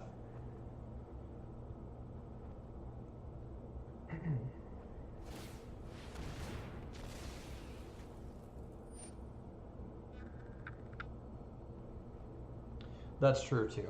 Like you're going to get more even if you get no wins out of sealed than you would in draft.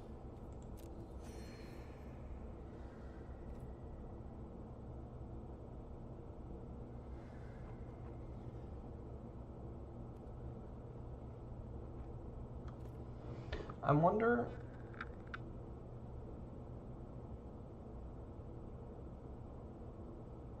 Yeah, I try to explain. Like, I don't want to like talk down or anything. You know what I mean? Like, I want to.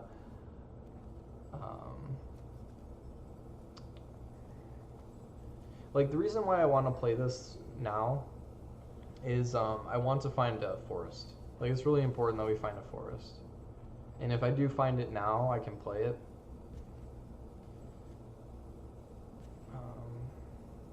I'm just wondering if we could get a decent combat. I don't know. I think we're going to take out this guy. We didn't find the forest, but we did find an island. And then if we draw a land next turn, we can commence the end game. And this will work as a combat trick.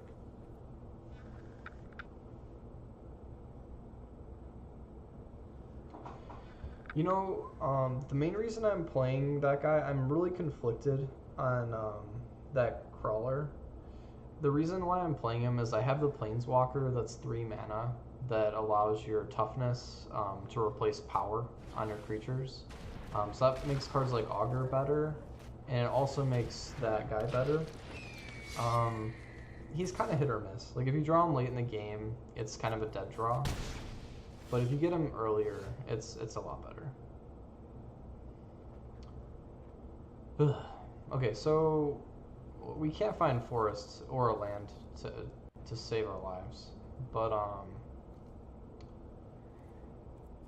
I'm kind of happy to trade here. If he wants to double block. But he doesn't. He's trying to race me.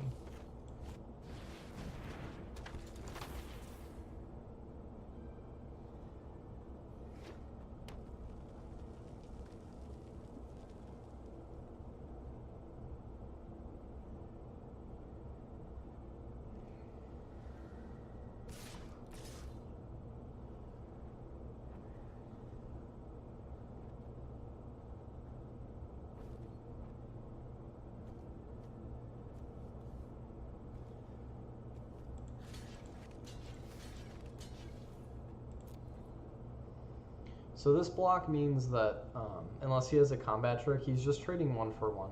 And both of my guys are worse than his guy. Flux Channeler is good in some situations, but just the fact that we're racing. Ugh. Okay, so we're gonna play this as a trick. I keep sighing because I want to get that 6th land or a forest really bad. We're halfway through our deck and we haven't found any forest. So sorry about this sighing. Okay, so we're gonna attack. He's gonna stack block probably.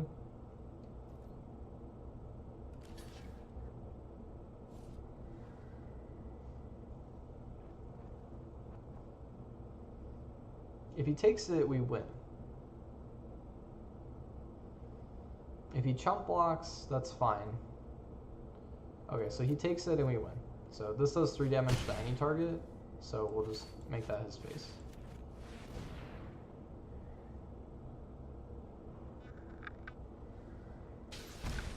Yeah, I'm pretty conflicted on that guy, because having a 0/3 reach, like he's not getting you, he's sort of losing you card advantage, because a 0/3 creature doesn't tend to do much except block. And like the other reason why he's okay is I have Heartfire. So Heartfire, he's good food for that.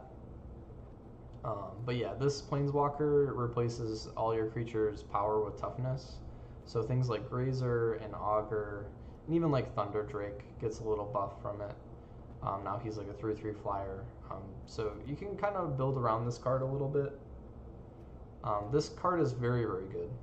So I would say this is like a first pickable card. Although you wouldn't take it like pack 1 first pick, because you don't really want to pin yourself into like a 2-color combo right away.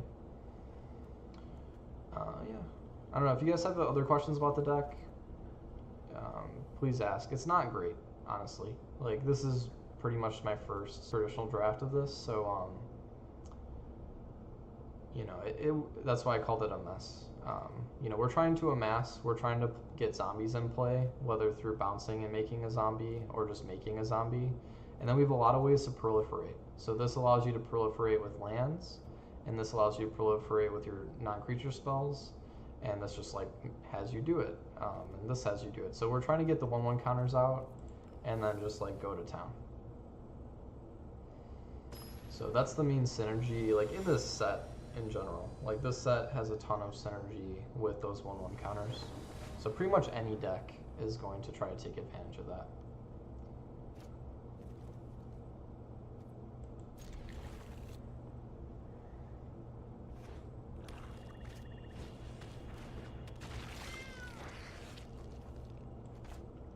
Got Forest this game. Feeling better about that already.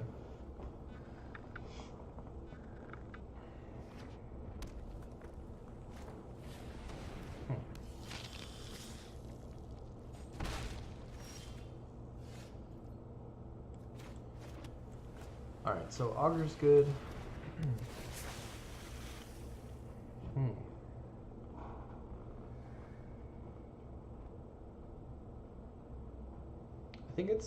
I think it's Dismissal. I'll explain why. Okay, so first of all, my 1/3 blocks his 2/1 really efficiently. So I like that interaction. We gotta keep in mind this ability. So he can sack things to put 1/1 counters on. It does have Menace too, so that's a menace at times.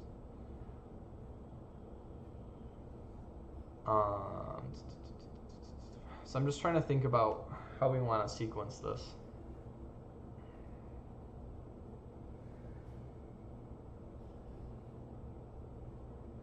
So I think third turn is this Planeswalker.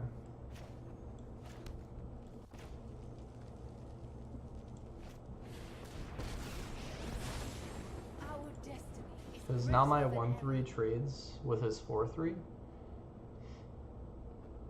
which is nice. And then this might also gain me some life inadvertently. If he ignores it, it can gain me a lot of life later from Mawu. Because my line of play here is to drop this next turn, And then after that, I can drop this Planeswalker and Callisis Missile.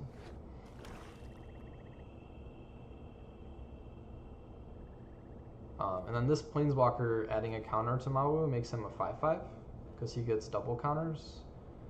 And then if she's still around at that point, then I can gain 5 life for 3 loyalty. Right now, if I gain 3 for 3, it's the same as if he had hurt this for 3. Because as much damage as this takes, that's damage that didn't go to my face. And so it's sort of like inadvertently gaining me life if he attacks it.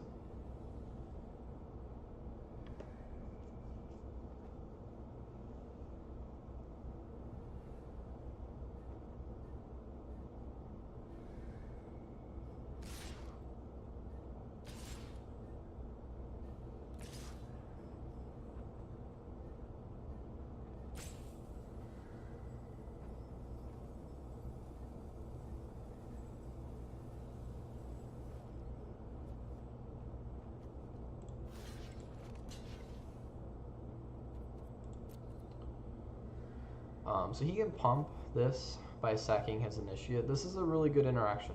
Like, he's playing a good combo here because he can do that twice. So when he sacks this thing, this becomes a 3/3 menace, and then he could do it again with the zombie token that he gets. So this is a powerful combination right here.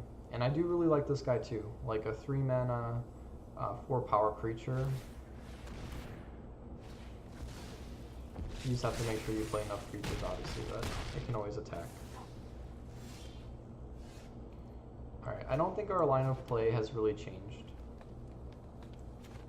I think it's still Mawu.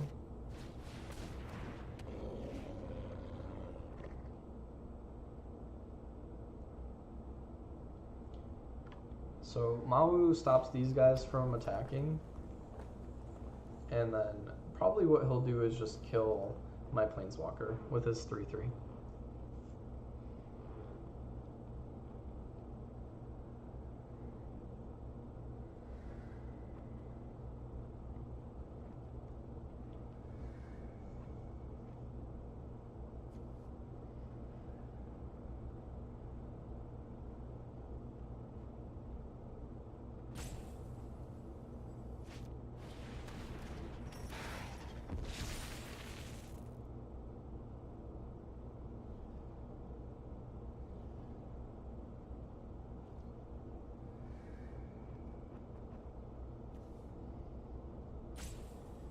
So essentially this thing has gained me 8 life because he'll take 8 attack to kill it.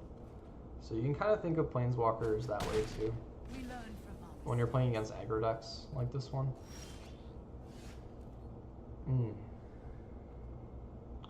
Cool. So yeah, like, this is interesting. He has enough power here to kill Mawu. But I don't think he will.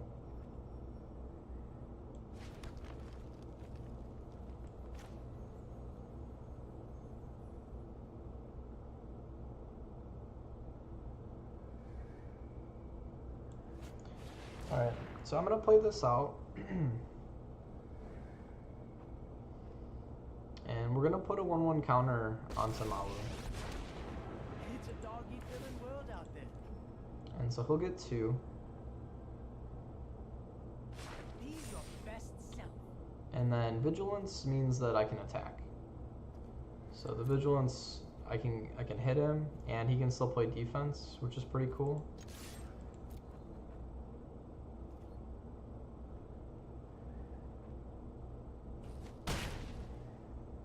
Alright, and then what we're going to do is we're going to bounce his 3/3 that has counters on it.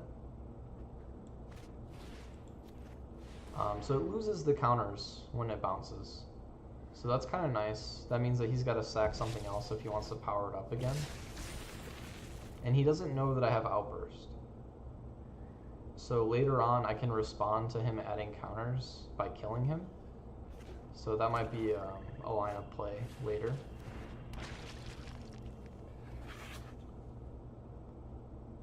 So he definitely wants to kill this guy. but he doesn't have it on the board. So I don't know what he has on his hand, but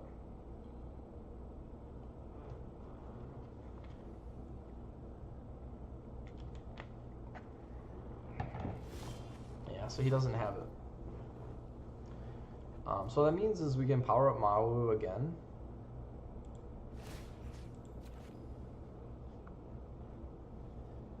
We'll do this together.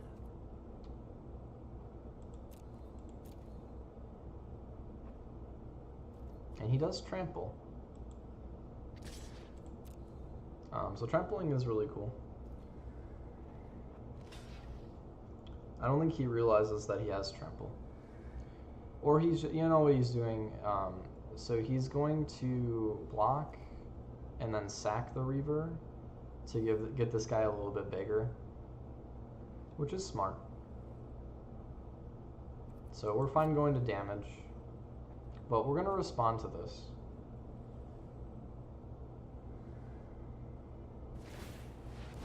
Alright, so when he does that, we're going to just kill it, because I don't want to deal with it.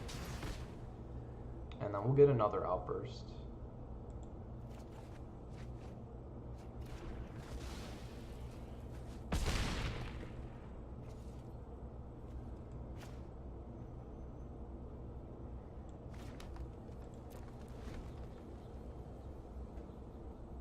Oh, these guys, I could have tapped for mana. I actually forgot about that. That's okay. We got this. So cool. That worked out pretty well. I don't know. Do you guys have any questions about anything at all? I don't really want to risk playing another one right now because my daughter's sleeping, and it's kind of reaching the end of when she would normally wake up. So it's a little too risky for me to start a traditional draft. If it was just like a best of one, I would totally do it. Because then if she wakes up, I'd bring her downstairs and she can watch the end. But with traditional, like, you got to leave yourself like 30 minutes per game with this. So yeah, let me update my little. I'm like getting used to notating. So my little blue text will update. I thought that was really cool when I realized I could do it live. So we're 3-0 so far. I'm gonna play again tonight in just like, what is it gonna be, like 3 hours from now? A little over 3 hours from now. And I'll play for a couple hours at that point. I stream, like, I regularly stream 2 nights a week, but when my daughter is sleeping, like right now I'm on paternity leave, I'll stream during those times.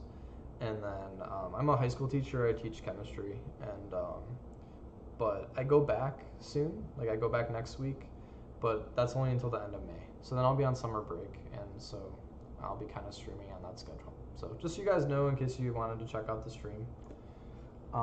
I will be drafting again tonight, so I'll be playing out these other 2 games, and then I'll be doing a draft. So if you catch it, cool.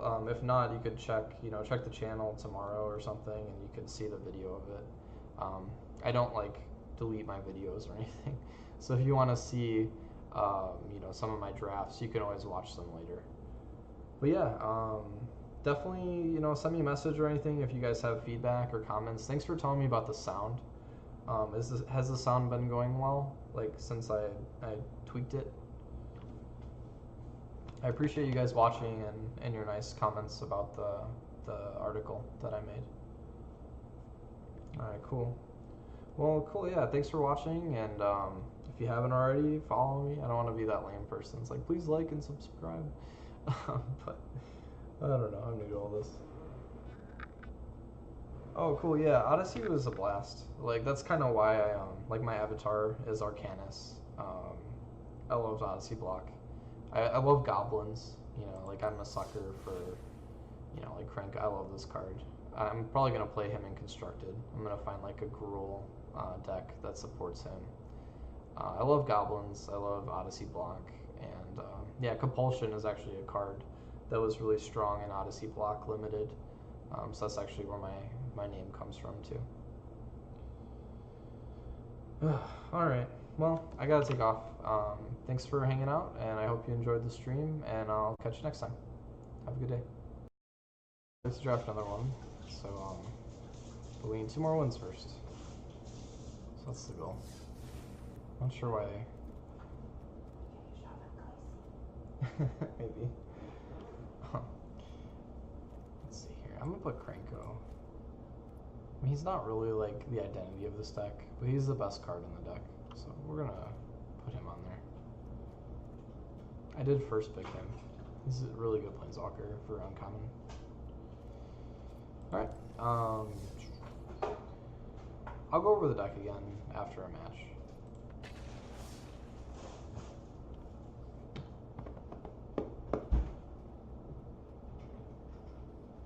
What do you mean? Alright.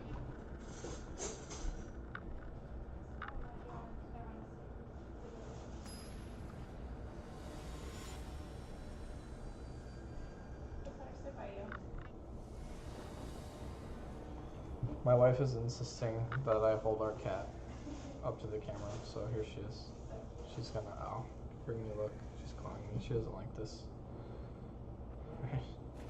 She's freaking out. She got mad. Alright, so, man. I'm really tempted to keep this. I think I am going to keep it and hope that I draw a mountain. If I don't draw a mountain, it's okay, because I still have Snare Spinner, which will end up being a 3/3 when I play the Planeswalker. But if I do get a mountain, then we have Kranko, and things get really fun.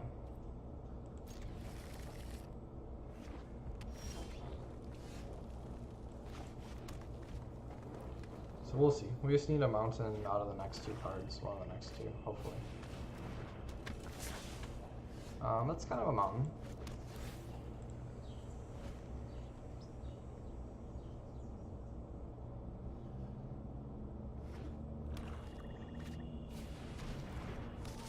It's somewhat likely that they're going to have removal. There's a lot of cards that are going to kill Kranko in black and red. So the odds of him dodging removal here are low, but if he does, we pretty much just win the game. So it's worth a try. And if it doesn't pan out, we can still kill their weird with Outburst, and then we can start playing kind of a plan B. So I think it's worth it. It's kind of a gambit. So yeah, he's going to kill Kranko, unfortunately.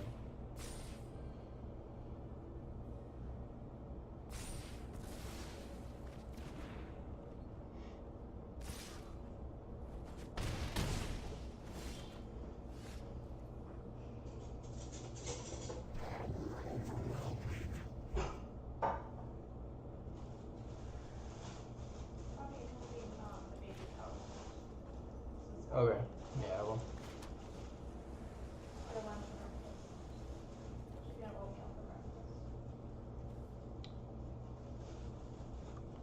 Alright, so before he untaps, I think we're just going to try to kill the 3/3.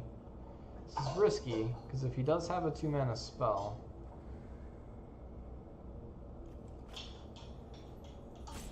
I don't know. It's worth a try. I don't really have a great play other than this. We really need to slow him down. Alright, so we'll take the 4-mana guy. We're only at 4 mana right now, and the Proliferate could be really good. So my line of play from here is probably going to be Mawu, and then into Bloom, or no, sorry, into the Planeswalker. What's he doing? Discard? Okay. Discard.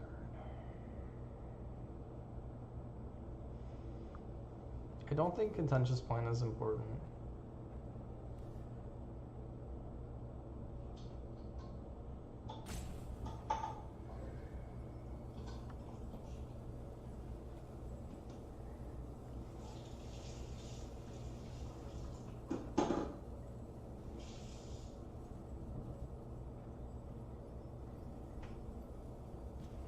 I need to keep a 2-mana spell, just for tempo. Maybe I don't know. I kind of need the life gain too. This is tricky. I think we tank the spider.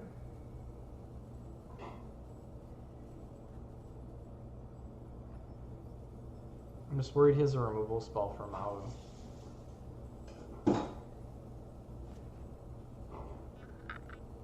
Charles, stop that. I don't have to,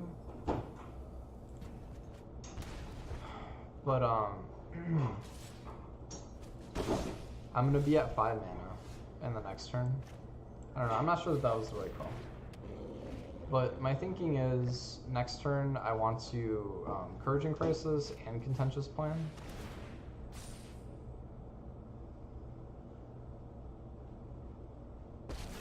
But yeah, if he has a removal from Maui right now, I'm in trouble. But I'd like to get Maui over, get him up to 5. So I didn't even draw the land. So maybe that wasn't the right play. But either way, we're going to Courage in Crisis.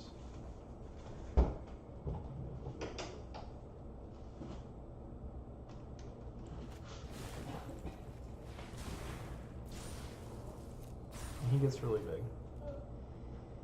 I think I am going to take out Tybalt.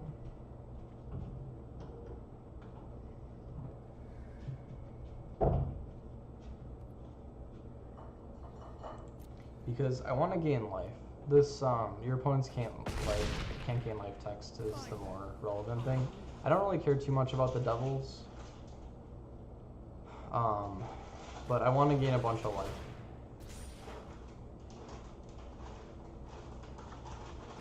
And this is why I kept the 2 mana spell, because if I do draw a land here, I can play both of these and just gain a ton of life. So we'll proliferate draw. Oh, I should have played this first, that was dumb. I don't know why I didn't do that. Tell me your story. Life restored. So this should be at 5. I should have played that first.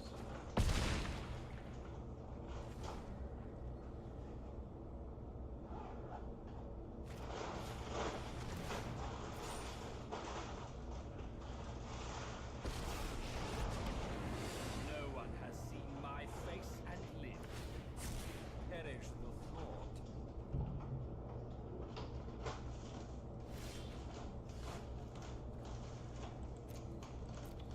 So we're gonna go for him.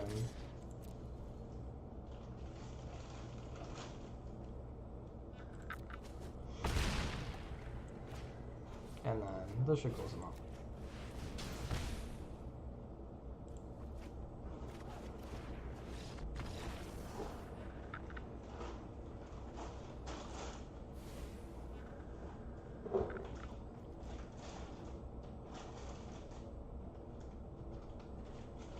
Hey, you know what? Don't bother making the oatmeal. I'll have this.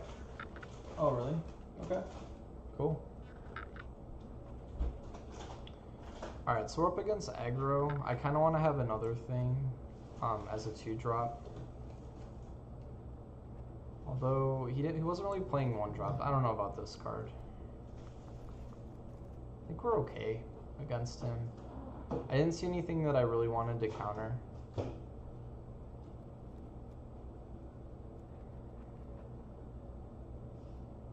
Yeah, I think we're fine with this. Hey, thanks for the follow.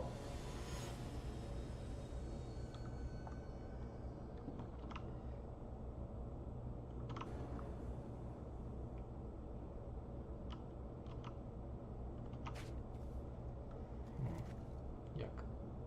I'm gonna mulligan this. Just not a lot going on with this hand. It's much better. Okay, we don't need another land. We already have 4. There's another one. So hopefully Augur finds us something. Oh man.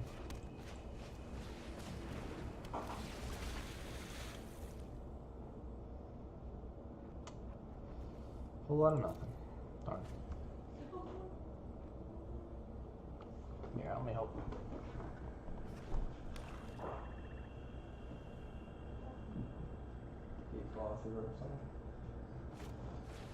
Cats are going wild. This devilish. My friend is here to help you. Getting all the lands. Your chair is still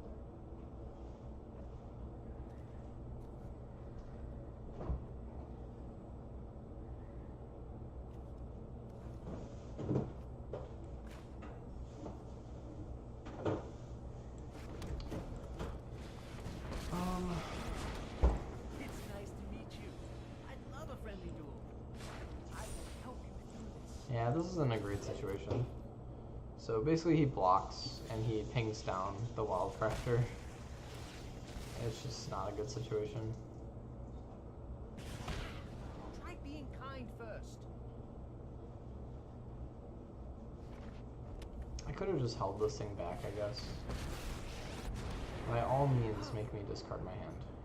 I'll have to order to empty your mind. My assistants are painfully sloppy.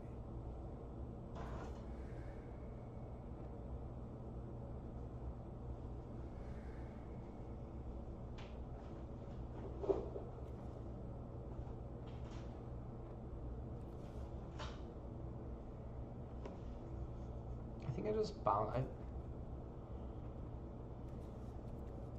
think we do play this.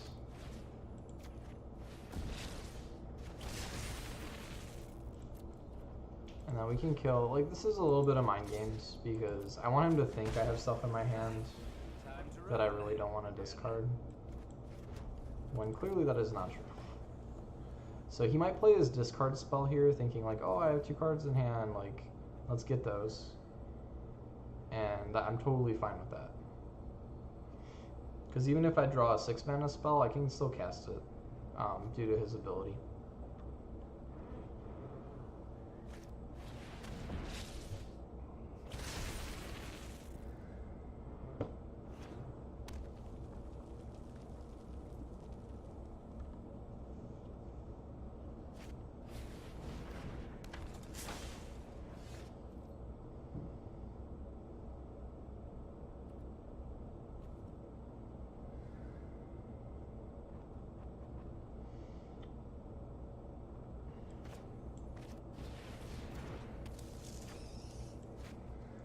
Yeah, I think we're just going to slow it down.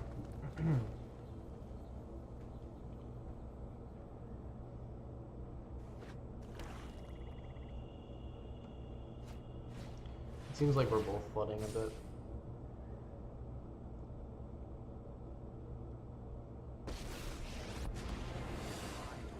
Shadows. Much easier on my skin. A mind is a terrific thing to waste.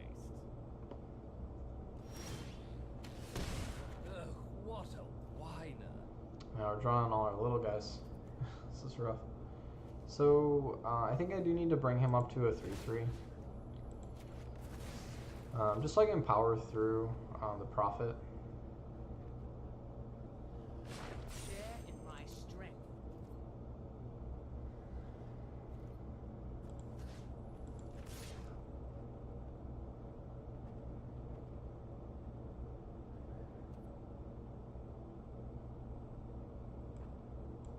I'm not really protecting anything anymore, but he could have a spell, so we're just gonna do one.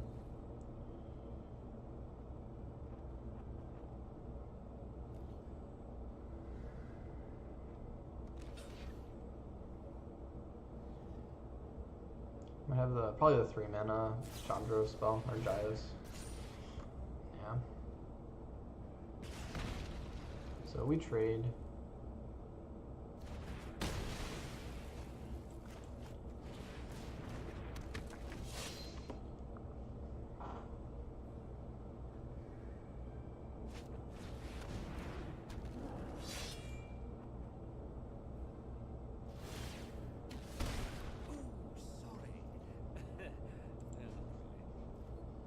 So Davriel is basically the win condition right now.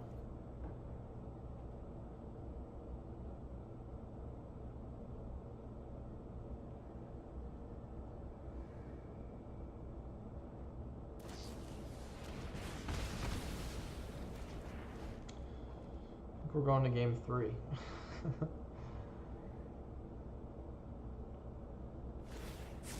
Let's tidy up in there.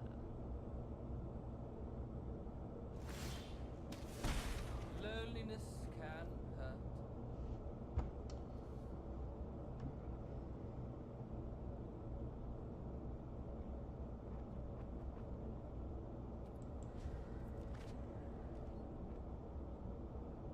I don't think seeing another card helps us. This is a little better. We actually get pretty big here.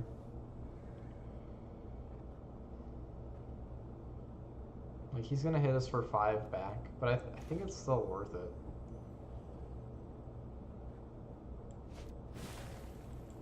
Because we survive the stack block, and we can at least threaten Davriel.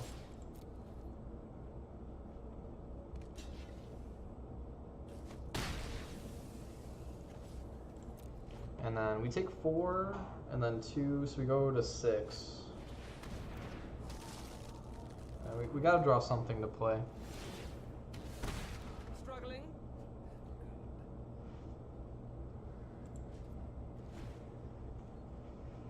We're stable now. Like, Davriel isn't killing us. That's actually pretty cool. So I think I'm gonna try to bait him into just stack blocking me.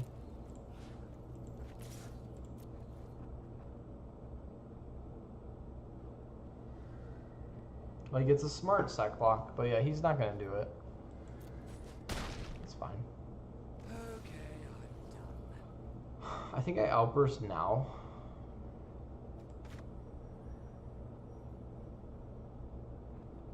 Just to kind of see what we can get. Because if I do get a 2-drop, I can play it.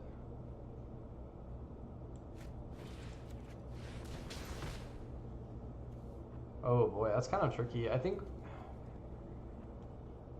Shockingly, I think it's Manticore.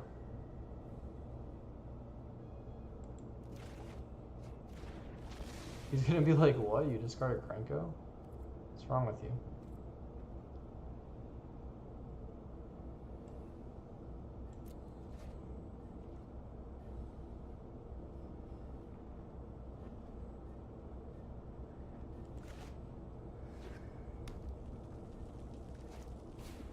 Oh no. Let us fight. I don't think we survive him Your at end all. has arrived. I do have Snare Spinner. Oh, and Heartfire. Okay, well, we've got something.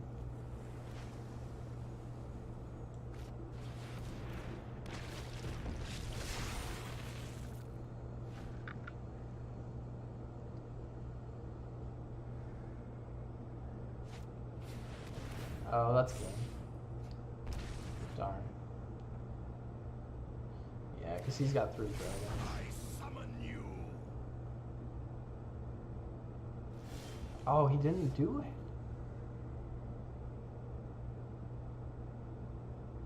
But I don't have Heartfire anymore. He had me dead.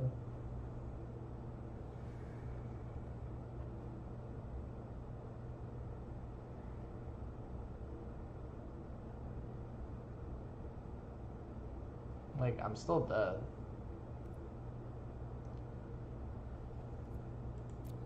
I guess it's Manticore? Listen to them Like, roar. he'll trade as weird, probably.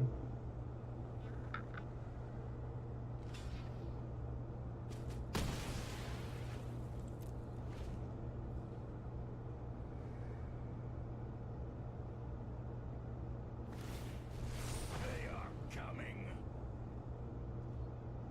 Okay, so he realizes it now.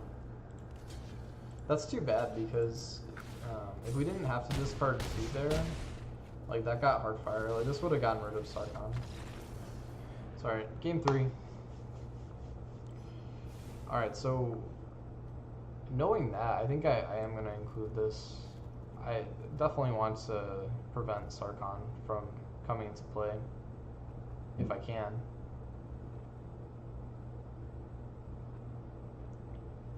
I think having reach with 4 power is also good.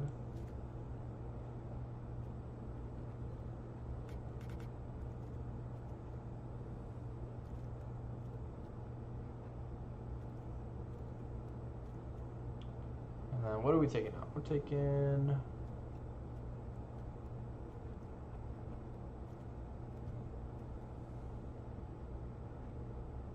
I have yet to see Thunder Drake. And I really don't think I need him here. I think the ogre's a little bit better.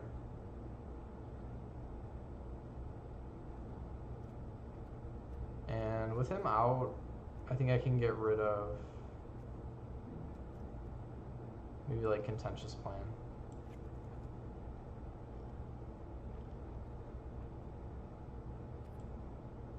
So we raised our curve just slightly. But now we have a couple answers against those flyers if it comes out. And those cards are still fine on their own. Like I could still counter something else.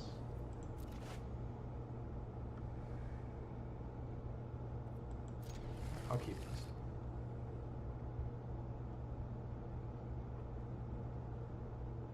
Oh wow.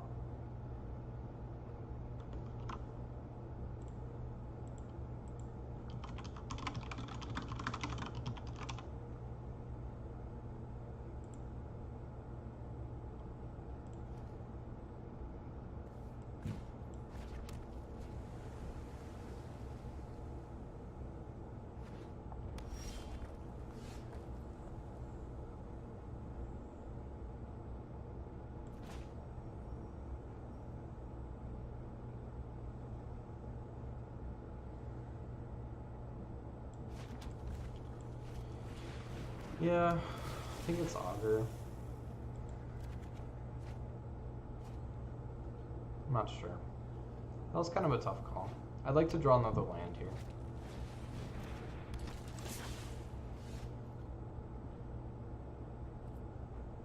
Doesn't help too much.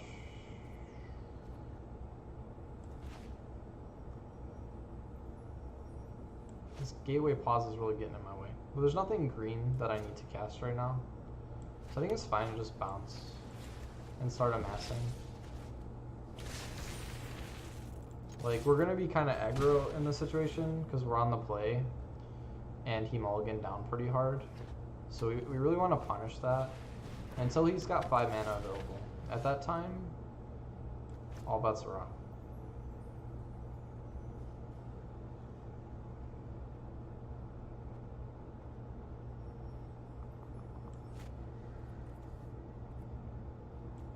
I think we're just going to be annoying.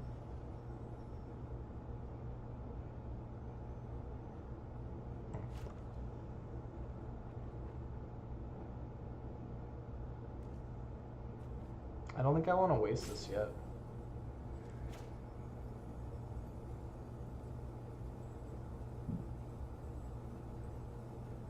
So my line of play here is we're going to bounce one more time.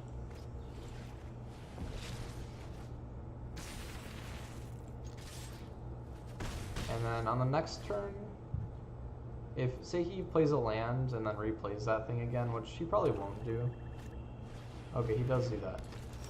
I'm just gonna wait and see what he plays on his turn.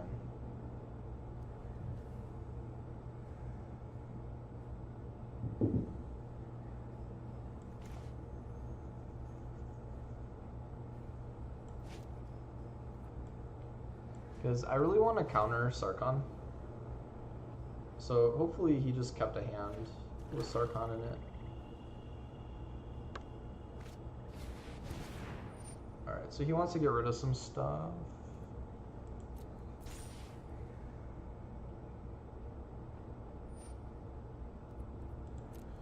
So we're going to lose Wrangler and the island.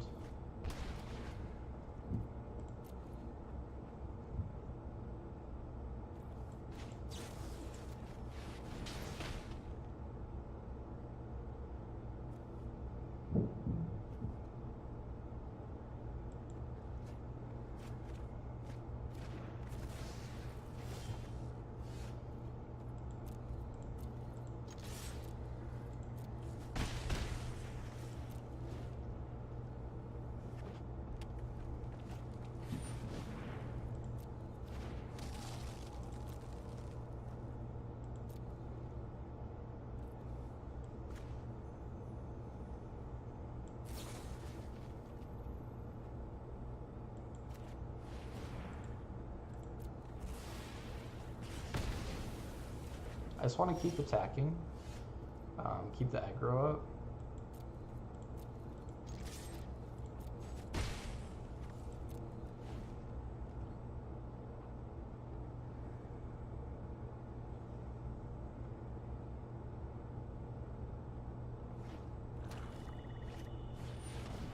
then. That's what we were trying to do.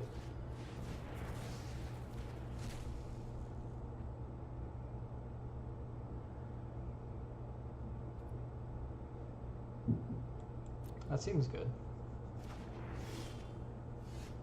So we'll get him out. Our zombie hits a little harder. We'll do this together.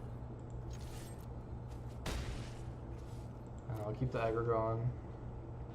I'm playing around the discard all game because he's got 2 of those discard guys. That sucks for us.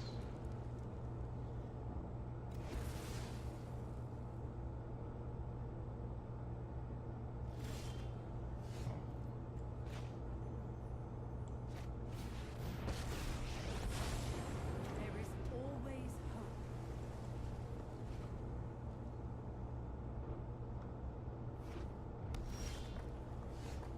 Right there with you, pal.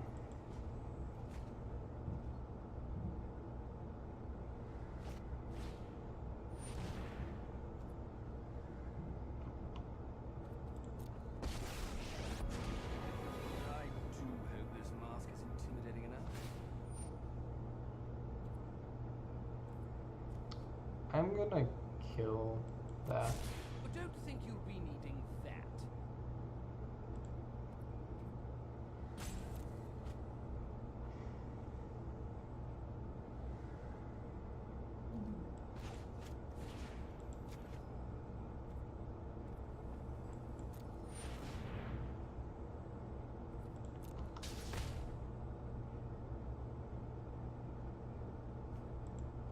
I'll get some zombies going. Our contract is voided.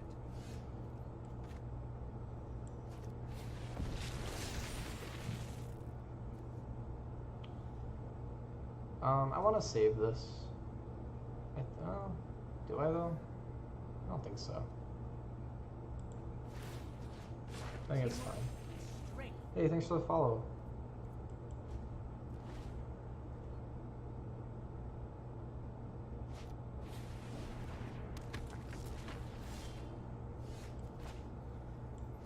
Yeah, because this proliferates everything. So, like, all my guys get counters. I am going to gain some life here.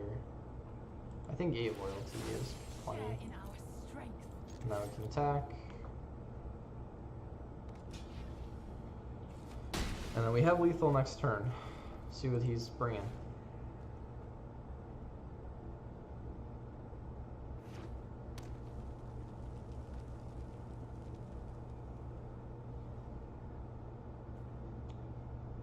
Oh, he's got recursion. I did exile Sarkon. So, like, if they have a really good planeswalker, this is a really good tech to bring in. So he drew a pretty good card, but at the same time, it's like, it doesn't quite do it. Make this quick.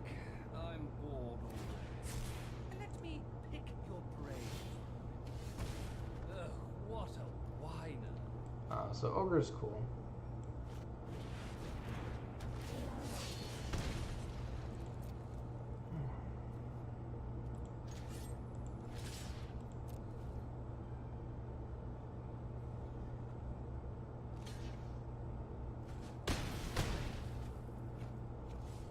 And he shouldn't have any outs here. There's no, like, damnation or anything. He drew that again? Wow, he had the fallen. Alright, he's mad. What we got there? That's what counts. Hey, thanks for the follow.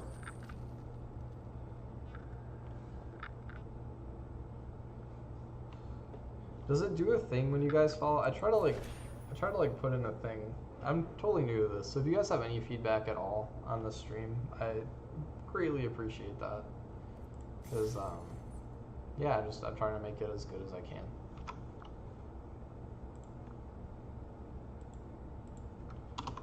I did figure out how to make, like, update my decks as I play.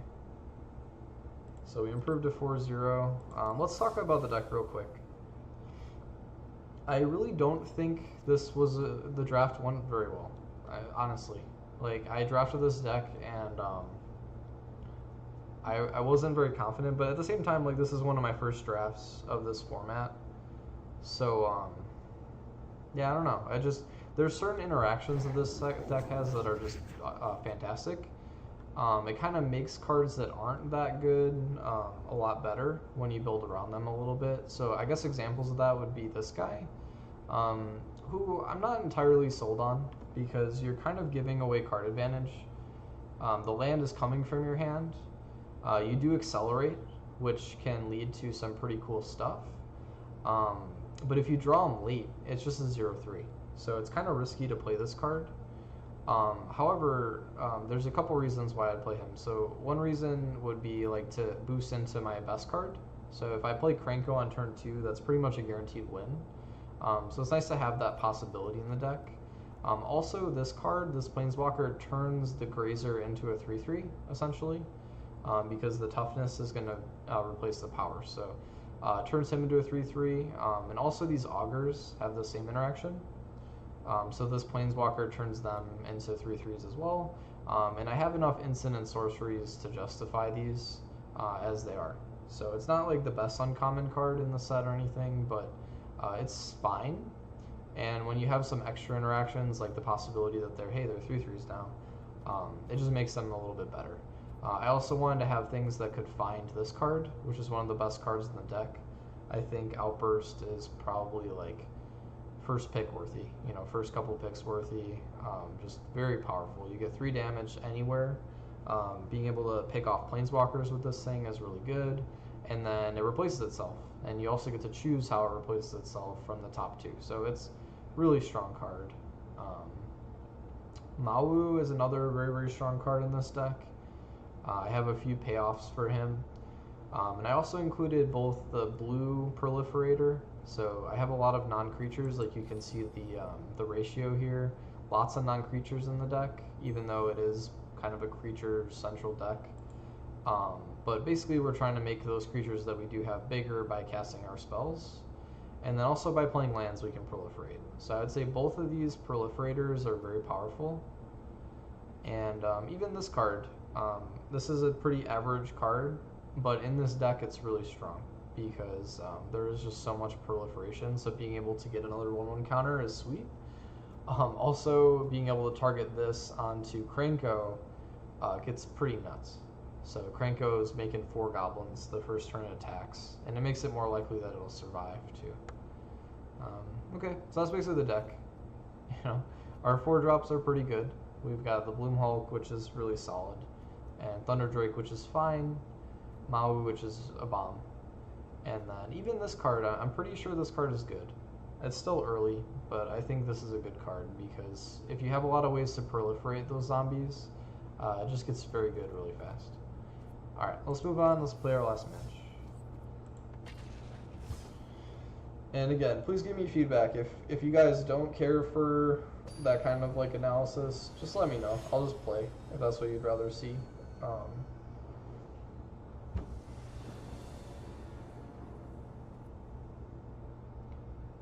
But I do try to kind of talk through my play as much as possible.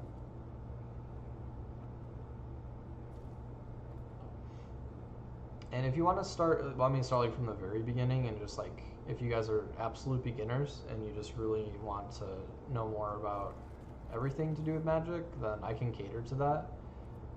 Otherwise, I'm just going to talk more about like strategic decisions.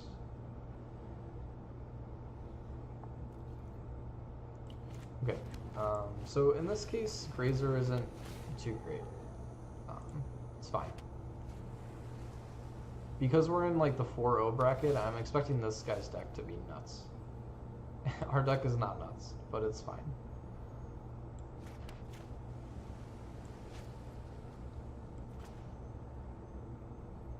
I'm gonna go with this route. My idea here is that if I draw a red spell, I'll be able to cast it. So if we do draw like Krenko or something, this guy now taps for red mana.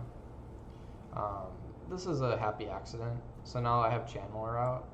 So when I do cast some non-creature spells, we'll attack first. But yeah, so when I do cast some non-creature spells, I can proliferate. And I'm just going to go ahead and counter him up. He's not playing red. So against red decks, I probably wouldn't put the counter on right away, because that's just asking for him to be removed. Or her, I should say. But against green-white, I'm less concerned about that.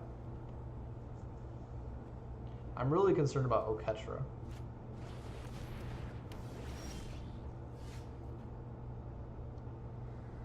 Really, really concerned about that. Hopefully we can find a non-creature with this.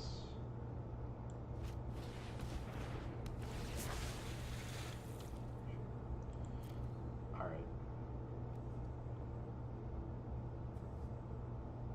Let's go like this. So I'm gonna buff him, and then we're gonna Callous Dismissal on his New Horizons. That's gonna delay Oketra for a turn, assuming that's what he has, and then everybody gets bigger. So we're just gonna be really aggressive.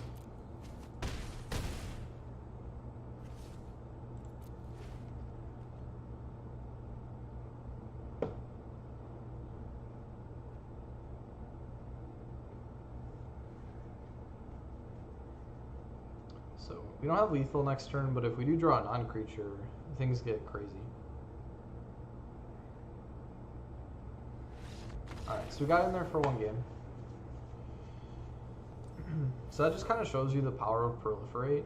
Like, even though almost none of those cards were like that good, like I beat him down with Grazer and Augur, you know what I mean? But it's like, if you get counters on them and you're able to proliferate them up, things can get out of control really fast. The downside is I have no idea how to sideboard. I have no idea what his deck is, or their deck is. I mean, just the fact that we're in the 4-0 bracket and he's playing green-white, I think he's probably got gods. It's in his name, right? So I am gonna board this in. I'm gonna board in. I'm just anticipating he probably has planeswalkers that are good. And even being in green, there will be some good creatures that I can counter with that. And we're going to be on the draw now, so I want to kind of slow down my deck a little bit. So maybe we don't need like a Wrangler.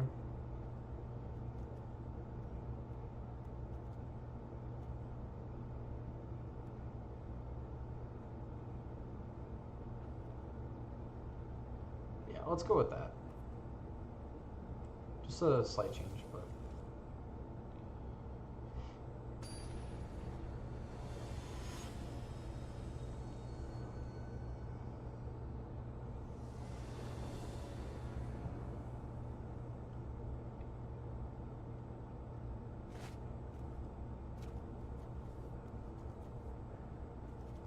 Okay.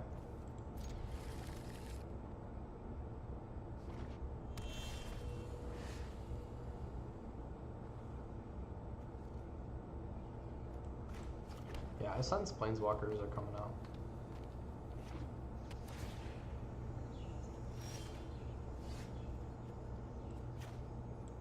We're drawing our proliferators, which is kind of cool. Weird. I was not expecting that. I thought he was like a green-white deck.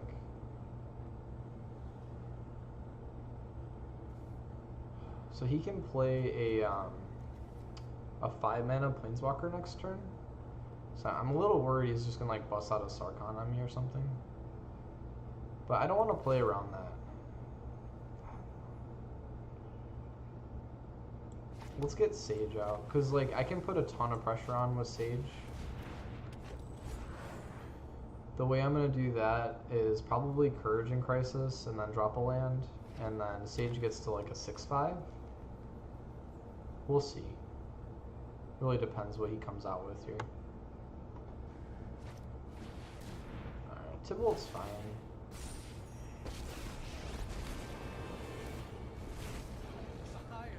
It's going to change my plan though.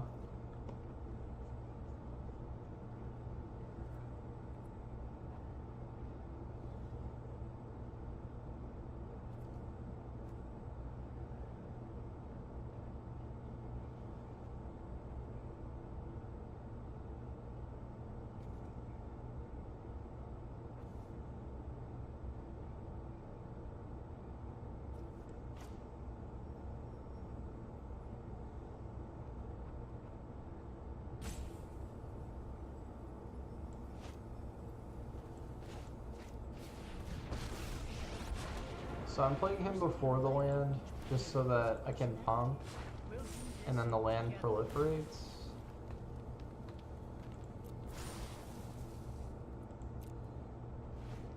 Now let's see what he's got.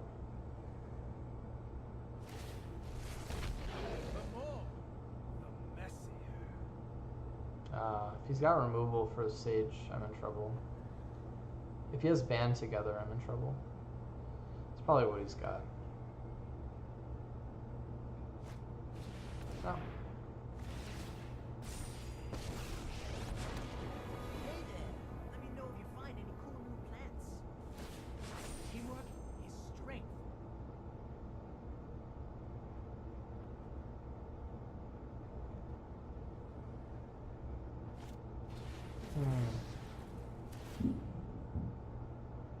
That's a good play.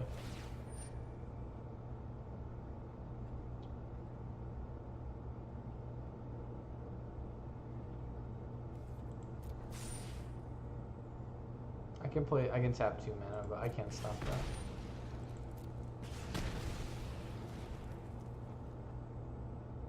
So now he takes out Wildcrafter, probably.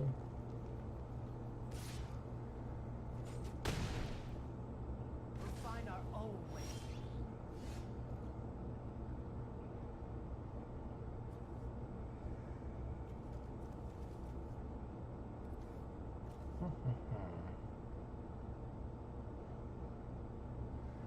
Encouraging Crisis Plan was looking better now. He would have survived that.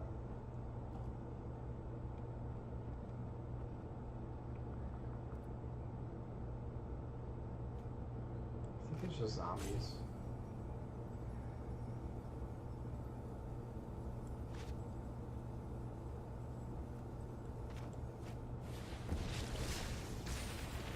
We're kind of against the wall here. I don't know.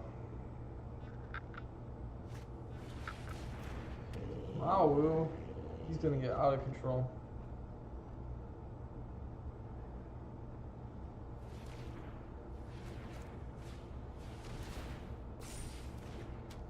These are all good cards. Be your best self.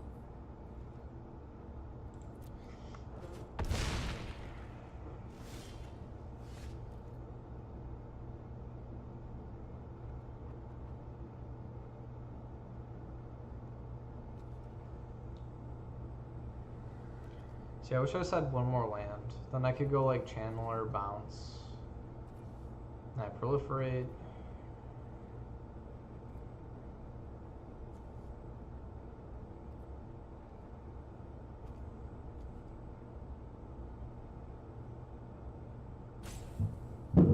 Like, Mawu is a huge problem. Let's see what we can find with Augur.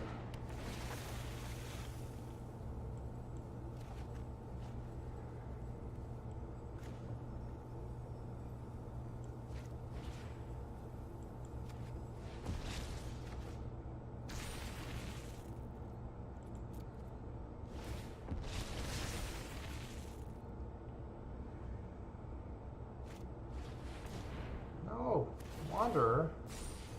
Oh my goodness. Let's get started. We're in really bad shape. I will help you through this. Yeah. So I don't really want to show him anymore. Because this is unwinnable. So we're going to go to game 3. Now I have a better idea of what his deck is. I still think... I don't know. I don't think we need the counter. I think we need to be a bit faster than him.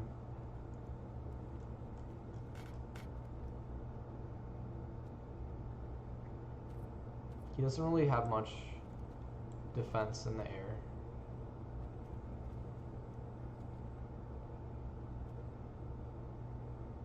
I don't think Wrangler's very good. I think we're just going to go with the flyer.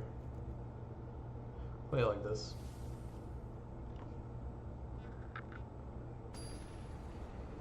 Alright, come on. Show me Kranko. I'd love to see that little goblin guy.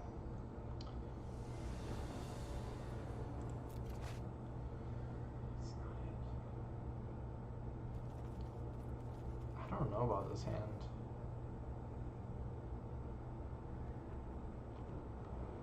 Like, is this a winning hand? Like, yeah, I can play my stuff. Maybe it is. Jeez, crack there. Maybe it is a winning hand. Like, if I find good stuff with Augur, I can tap with mana. Maybe this is fine.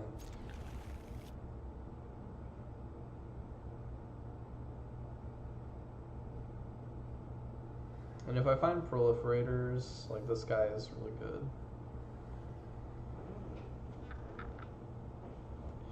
Yeah, he's the bomb. He was my first pick for this draft.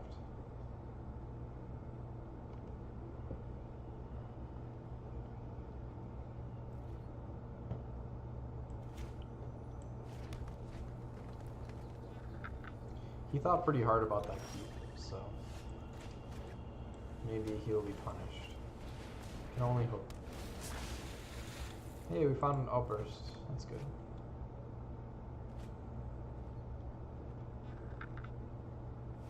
Oh, you know what? This is actually the last, well, if I win this game, this will be the last match. Otherwise, the next one will be like the ultimate one.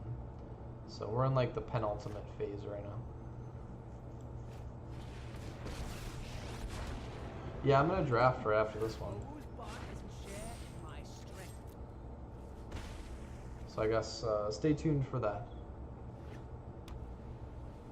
Keep in mind though, I'm not an expert at drafting War of the Spark yet. This is my first draft, so we're still working.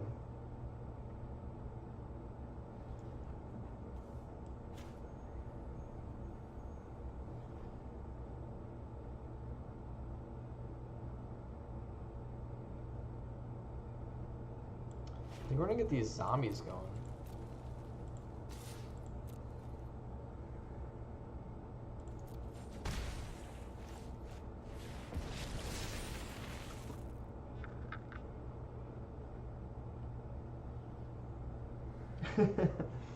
Hey, I'm alright.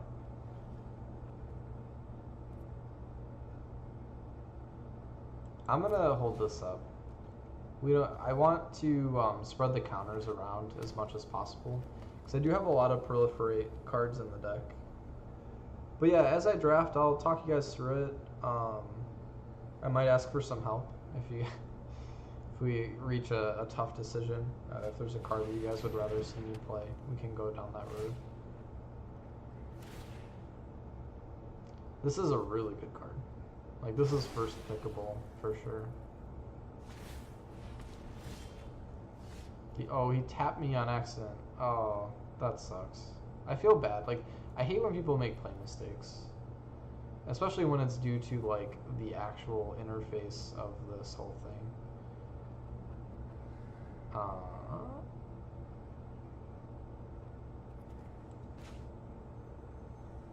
Yeah, I think we run out Manticore.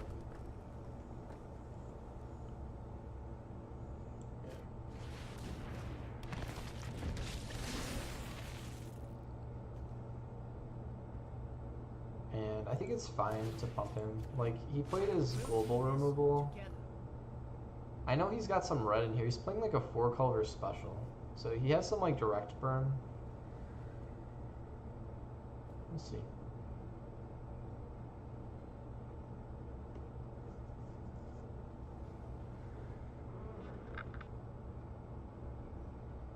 I try not to have like a preference when I draft. I really try to stay as like impartial as I can.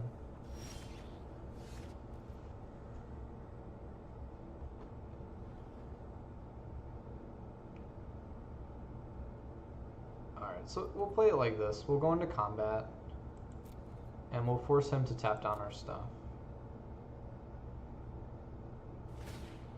And then I'm just going to respond by killing him. But we want to leave blue mana open. Like, sometimes the tapper will get you here. Because it's like, why would you tap all my blue mana? Like, it should understand that I have a forest. And when I play the forest, I can also play Augur. So sometimes you have to just be careful and tap your lands by yourself. But yeah, if you hover over the card, it tells you like what lands it's going to tap. Yeah, we got to get rid of that guy.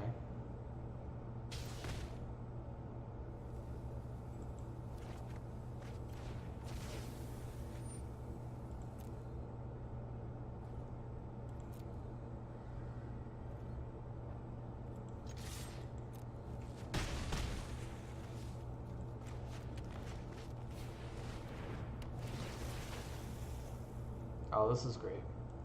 So yeah, so this is gonna proliferate my whole team. So I can encourage onto this augur, and then everybody gets another counter. So this is where my deck's really kind of going off. Alternatively, I can throw augur at something with Heartfire.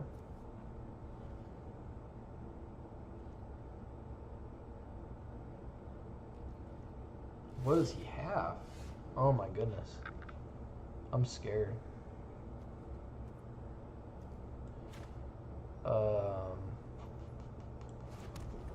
I guess this has a fitting name, right? Courage and Courage. What, like, again, like, why in the world would it tap both of my islands when I have this in my hand? So just be careful with the tapper. They're always improving it, but there's always seems to be problems, especially with the new set, for whatever reason. I think it's thinking that I have all these mana sources because all these guys can tap, but it's really just not thinking that, like, oh, I need to attack with these creatures. So just be careful. All right, so he's got some kind of like crazy bomb. I'm pretty scared.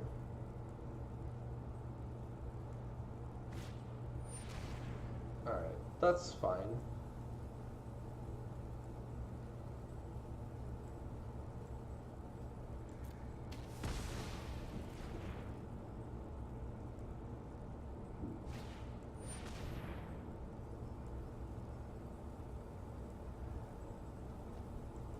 So, in response to that, I'm just going to throw him at him.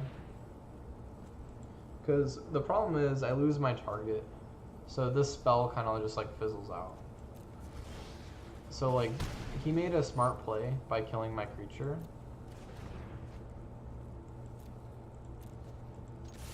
But we're still okay, because he's down to lethal now. So unless he can gain life or make me discard Outburst, we have the win.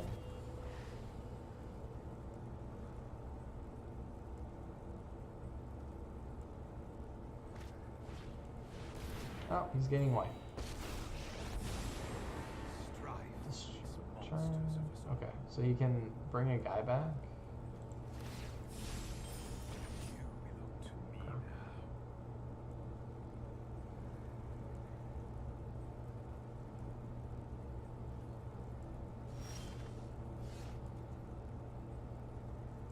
This is kind of tricky.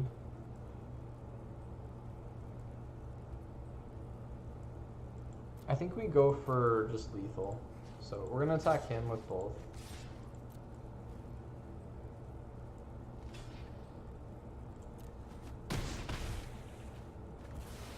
And then we'll just go for the win.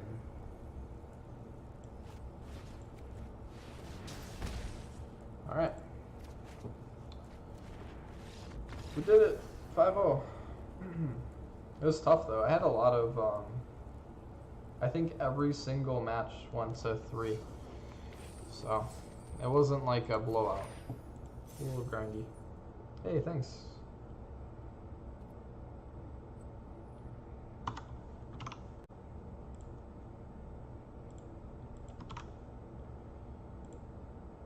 Alright, so we're